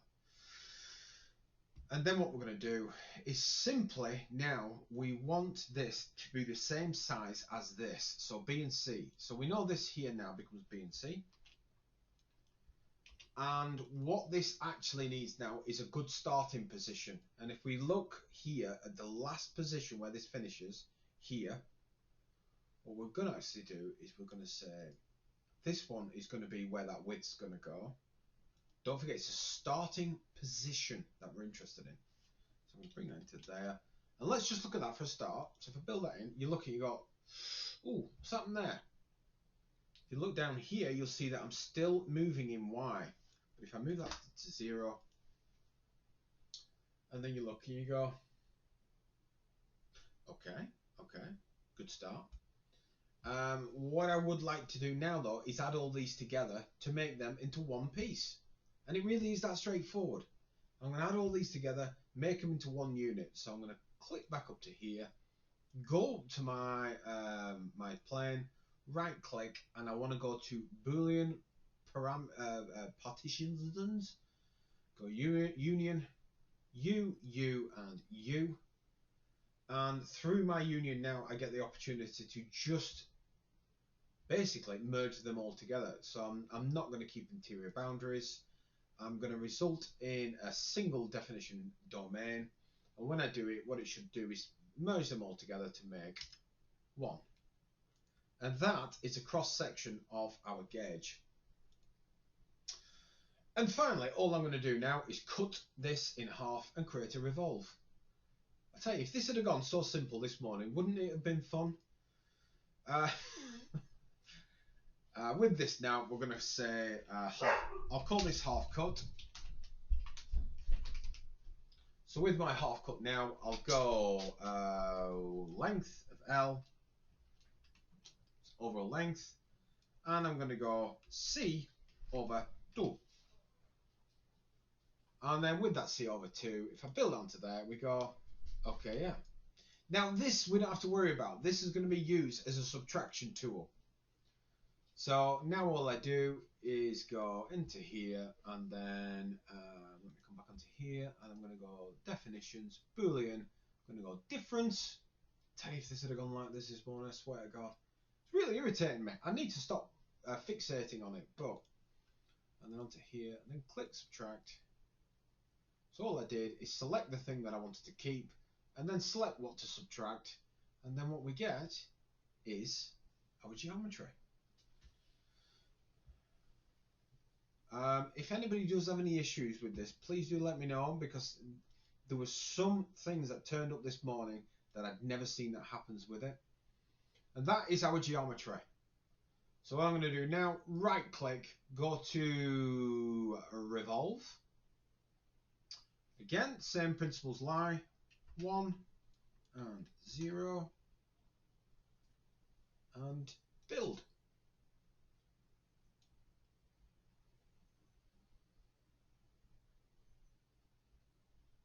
Oh, where did that come from? Let's come back to that actual build. Let me just see where that actually came from. Let me just have a look. Ah, silly sod. Right, let me just come back. Now, if you remember, I say where this came. It'd be nice for you to see where this came from. So if I come back, look at that. If you look at where that central axis is, it sits on there. When I originally did this drawing, we actually modelled from here, and then we've chopped off half of it. So technically, it's sitting away from that centre axis. So all I'm going to do is go to my point of revolution and say, look, my mistake, go to my centre, put it over 2, then rebuild. Then what we get is our Dogbone. Well, Dogbone-ish, kind of. No, it's the Dogbone, I'm kidding. And with that now, I want to do a fillet. So here goes. Geometry. See, look at that. Oh, I swear to God, this morning. I've never seen anything like it turn off tools the way it did. But you see there, I've got fillet. Now, I do still possibly guessing that I'm blaming that Bezier curve problem. I don't think me using the Bezier option was a good option. I think that's what's done it. But anyway. So if I go fillet, then I come back in and, oh my God, the people just want to continually message me. I shouldn't be so nasty. So now what I'm going to do is I'm going to propagate that actual tangent edge, and what I'll do is select, oops, see, that nearly went wrong. I'm not going to make that mistake again, so I'm going to choose that edge. Let's just flip you over, bring you over here, that edge, bring that back, flip it round, bring it across, this edge, this edge, this edge, and this edge. Build. Oh, yeah. It actually needs a rad. Who'd have thought? So I'm going to go R, and then let's build. So now we're actually into that key element here, where you can see that the resultant is still. Now this is what was referred to this morning, where people were saying, well, that is too big, it will never work, which is absolutely right. But if I go shaped vertices, propagate, and are you going to let me build? Should allow me to build.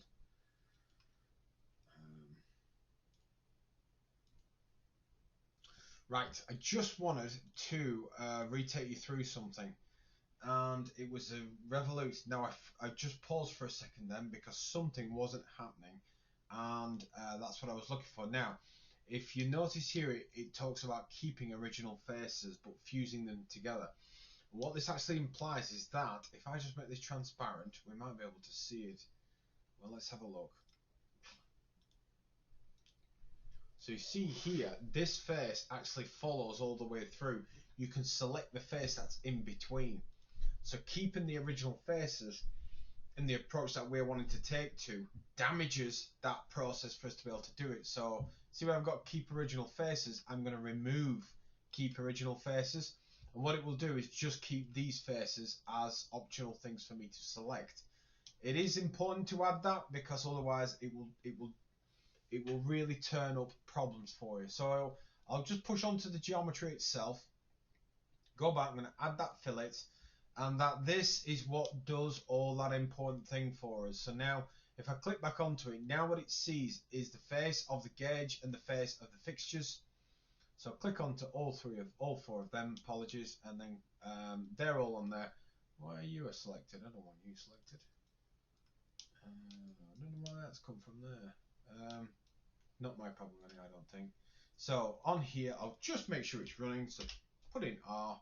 I've got propagate to the tangent edges, build. Let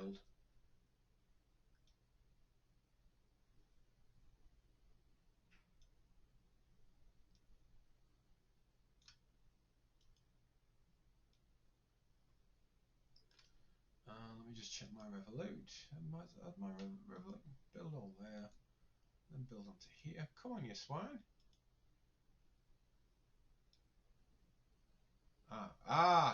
Look, that's what's happened. It just, don't know why that happened. Let me just try reapplying these again. I was freezing then thinking, I'm like Comsol doomed today.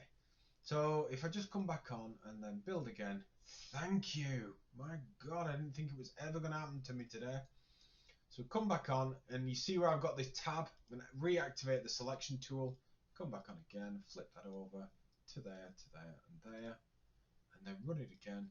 And now what we get, if I zoom it out, spin it round, and we've now got our all-important Dogbone, or dumbbell, or whichever way you want to see it.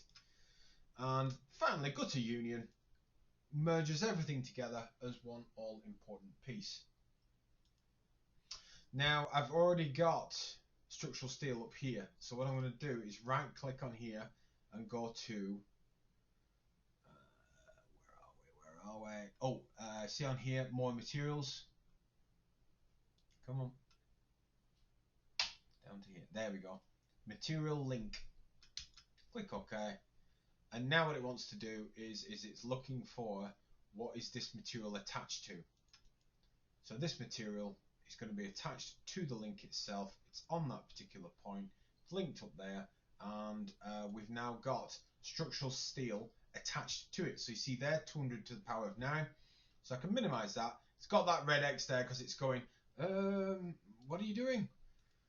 All we're doing is we're sharing the relationships across the entire global aspect of the simulation itself. So if we add in more and we have variations in there, we can do extra things to it. It's pretty cool. So moving to solid mechanics. Within my solid mechanics tool, now it's dead straightforward. I'm going to go right click, and with this I'm going to go fixed constraint.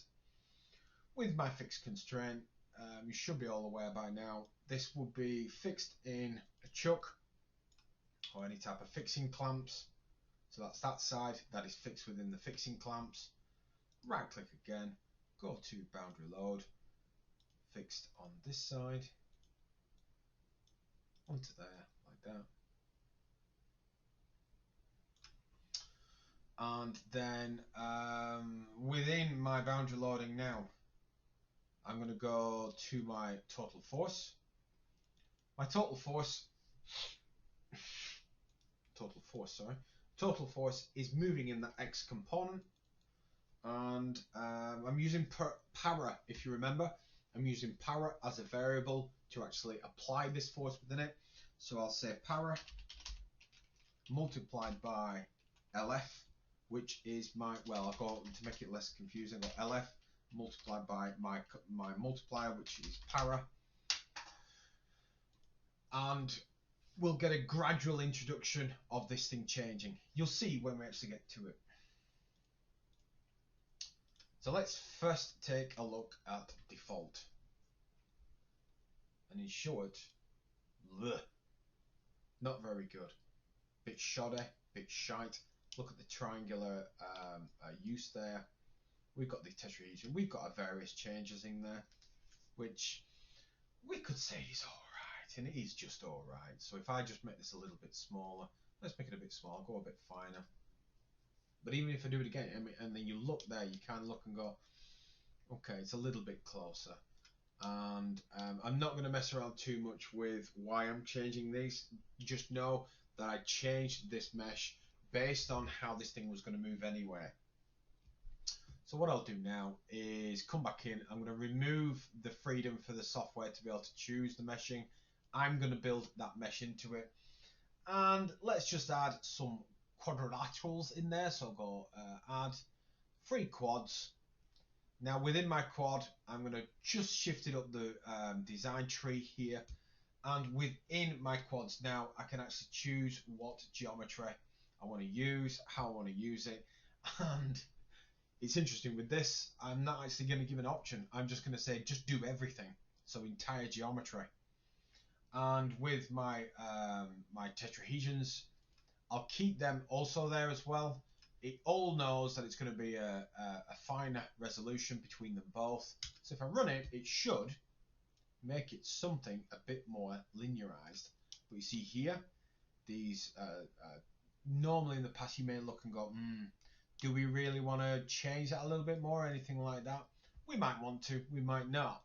I mean, I can make that even finer, so if I run that again. Oh yeah, I just picked build, so if I build all on there, give it a minute, 3, 2, 1. Now, you see there how we've got this this inconsistency here. What I might do for this is bring it back, because that may prove to me to introduce problems. I don't need problems at this point. We've had enough this morning. So now I spin this round, and we've now got our geometry. We've got it set up. We've got it. We're in a good steady state position. We've got our key 3 calculations that we're going for. We're going for sigma. We're going for epsilon. We're going for delta lota. And now we can start to get some types of results and have a look and see what we get. Now, the reason I'm putting it into this, as next week we will examine this a little bit more, is because this is called ranging. Now, as I was discussing in the session, the issue is not any key set of components would be stressed instantly. You cannot move from 0 to 100,000 newtons in a fraction of a second. You would always be an incremented process where the material has its ability to respond over a particular point in time. And what I'm saying with this is we can model that in. We can build that behavior of relationship as force is being transmitted throughout the actual component. This allows us to look at the actual time period of the force being transmitted. Then we also have a particular point of knowing that the resultant force that we're getting is something a little bit more representative of what actually is going on.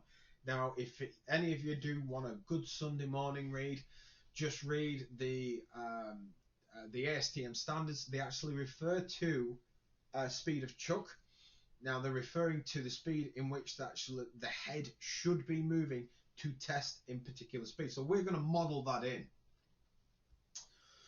Again, it's something that I really wanted to really get into today, but it just turned into a bit of a disaster with a few things. So we are going to cover that again. Now, you see how I've got an auxiliary sweep. So I'm going to switch that on. Now, all it's going to do is run and run and run through a key set of cycle parameters that I apply. So if I right click and go add, you notice on here we've got all our parameters. Is there a parameter that we'd signed for it? Yes. We set para to be 0. Don't forget, para was going to be simply a single value that we increment based around it. So we could set para to 10 and then increment over a particular amount of time and a value over that key point period. So what I'm going to say is set a range starting at 0.025 seconds, increment by 0.025, and increment to the comparative of 1. So we've got our range of 0.025 to 1 with increments of 0.025 to just gradually build it up. You can change them multiples if you want. You can change different aspects to it. Just depends what you're after. But we now know that is a nice setup. So what I'll do is go back and I will go compute. And hopefully, if you've done it right, if I've done it right, God, let me do it right. What you get is a nice finished solution. Look at the top left of the solution, by the way. Notice how it's set to para is equal to 40 with an equal of 1. This is just referring to the amount of cycles it's committed to, and then during that point it now sits in the position of 1. So if we wanted to see how the component would look over half of that time, if I just zoom back up and go, what actually happens to the component at 0.5 seconds with that force being applied? If I plot, you can see there, very minor changes, but there is still comparative changes. So let's click back to 1 and then run. So we're back into that again. So before, I'm not going to go into anything that we've not done because I don't want to leave anybody feeling a bit lost, because I know this can be heavy going. So I'm going to go on to stress, and what I'm going to do first is I'm going to plot me a maximum. Let's go stress, let's go maximum. Now let's go, you notice here it's in displacement. We don't want displacement, we want stress. So copy, come across to here, and then I'm going to plot. Paste from there. So you see here, now this is the beauty as well. You look here and go, is that compressive? Is that tension? I'm confused. Which way is it going? If you ever get confused, which it's more than, you know, it happens to us all. I get confused to death. You look up here, and what it will do is actually point out where that maximum is being recorded. So you look here, this maximum is being recorded actually at the point. So we know, looking at that, that is tensile stress that's occurring at that point of the fillet. So we know there we're at 1.6 power of e to the 8. Now we know about the geometry, so we know it's going to be comparative but not perfect. So we're looking at 1.5 to the power of 8 for sigma. Happy days. We are now in that right ballpark figure. We fixed that fillet, and that won't be a problem. So then let's not trust it 100%, because it's always extremely good for you to take multiple tests. So I'm going to rename this to stress. Stress. And what I'll do is I'm going to add another volume. So I'm going to add another volume, and then I'm going to add another volume, push it up to here, and push this up to here. And what we'll do is we'll call this volume strain.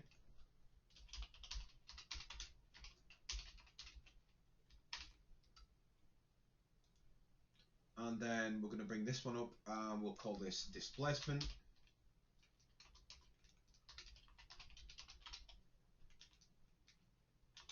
Again, staying with the format, displacement solid. And what I'm going to do is repeat that process.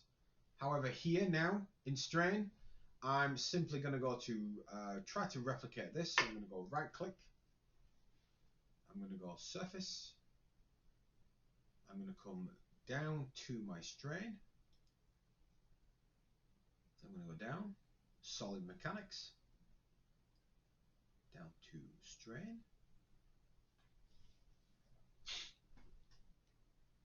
And you can see here we've got many different aspects of strain. So I'm going to use my volumetric strain. Really, that's what we've been looking at. Plot onto there, and that's our first step. So again, come back in again, more plots, and we're going to go maximum and min. That irritates me. You think if I put it in there, I do not want to know the maximum displacement. I want to know the maximum strain. It just feels a little bit crazy, but you know, there's always a loophole in every single bit of software I find. So we've got a volumetric strain there. What's useful now is I think is for us to just take a look at what type of value that's producing and if it is comparable. So come back in and onto my parameters. Don't forget, strain in this case is epsilon. We look here, we're at 7.4 to the minus E4. Oh, we have a large displacency there between that strain. Huge displacency there between that strain, I would say. So let me just come back. I'm in the right.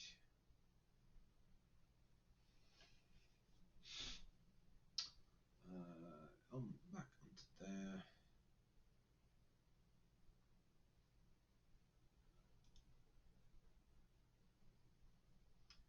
So So yeah, we do. We're actually going slightly out in there, if you see, which is not good. Not good. That's actually a pain in the backside. But what we're going to do is revisit that in just a second.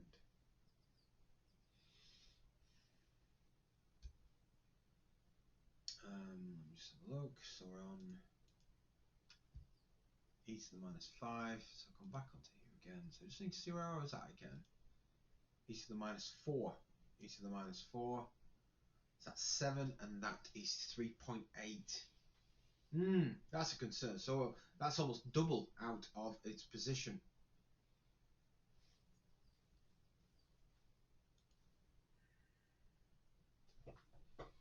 So let me just double check something.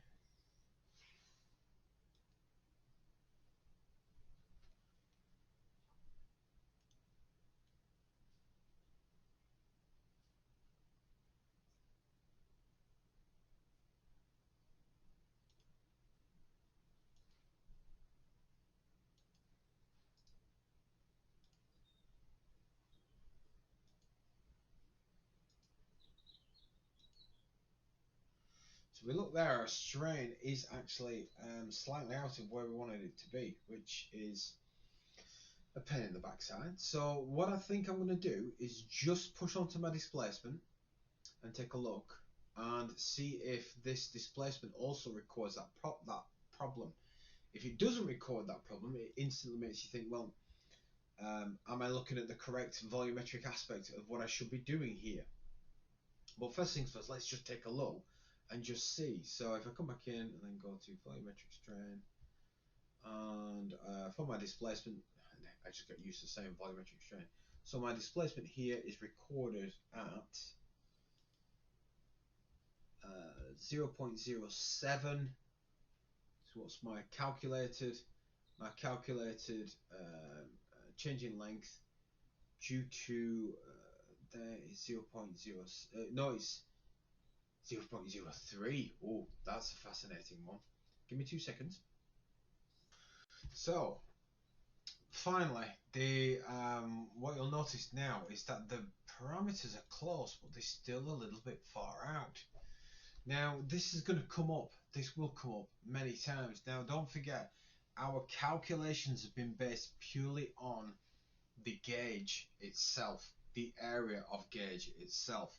A great way of being able to look at the way that the stress is behaving is looking at plots or looking at the behaviors of that single shaft. So what I'm going to do is I'm going to do something, again, we're going to exploit this a little bit more next week, but I'm going to add in what's called a line plot. So from here I'll go line, and I just want to see something along the lines of 1.5 Newton meter of stress in this particular area. So more or less here and around here. So if I then come into here, click onto there, and then define that as my plotted area, you'll see here I'm on displacement. I want to see what my stress is. If my stress is going to be something comparable to my calculated 1.5, wow, that's wrong, 1.5, then that's quite good. The other thing is as well, is we've got that parameter now. You see how this is going all over the place? We actually don't want to see all the parameter sets. We just want to see the last one, which is when it finishes at 1 second. So if I click plot, these are within the gauge points. Now you look here, 1.5 or 6, 7, something like that in that area. That is the measurement of our gauge area here.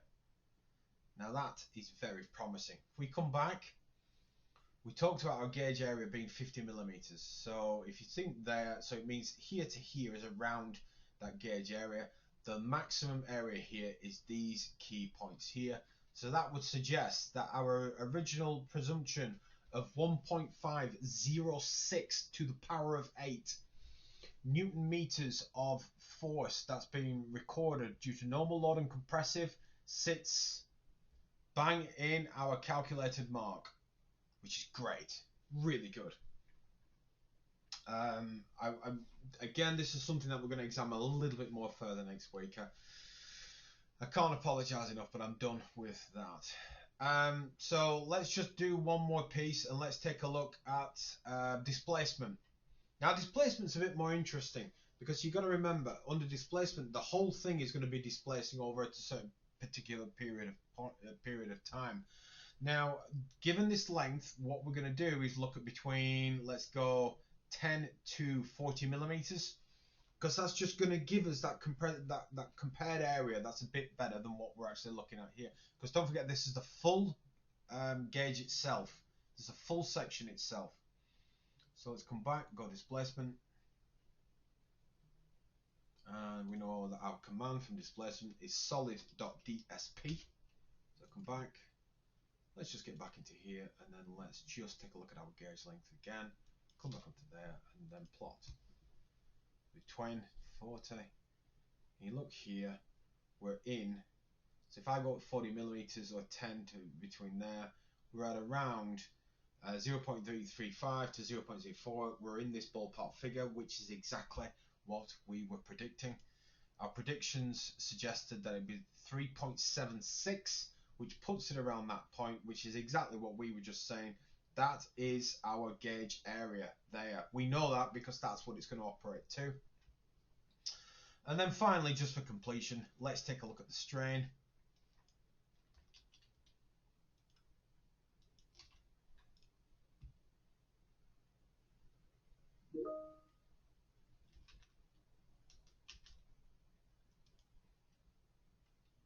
Damn it, I've actually set 2 to the exact same now, silly sod.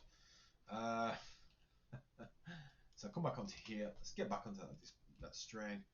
And we look at strain, and we can see there, if I just zoom that in, we can see there that we're looking at around between 3 and 3.13 to 3.14. If we come back, we know that our strain suggests it will come out. Look, it's still very high at 7. That is still a little bit disheartening, because our volumetric strain is clearly not giving us a good representation. But we are clearly one big old step forwards as far as that goes. It is non-comparable. I do need to take a look at that, but at least we do know that we are starting to get something that is usable. Right, so I'm just going to hit stop on the recording. Again, I hope this has tried to help out a little bit of the issues that we had this morning. If there is any questions with this, please do get in touch and let me know what you think. If there's any problems, let me know, and I will try to help as quickly as possible. Other than that, I will see you all next week.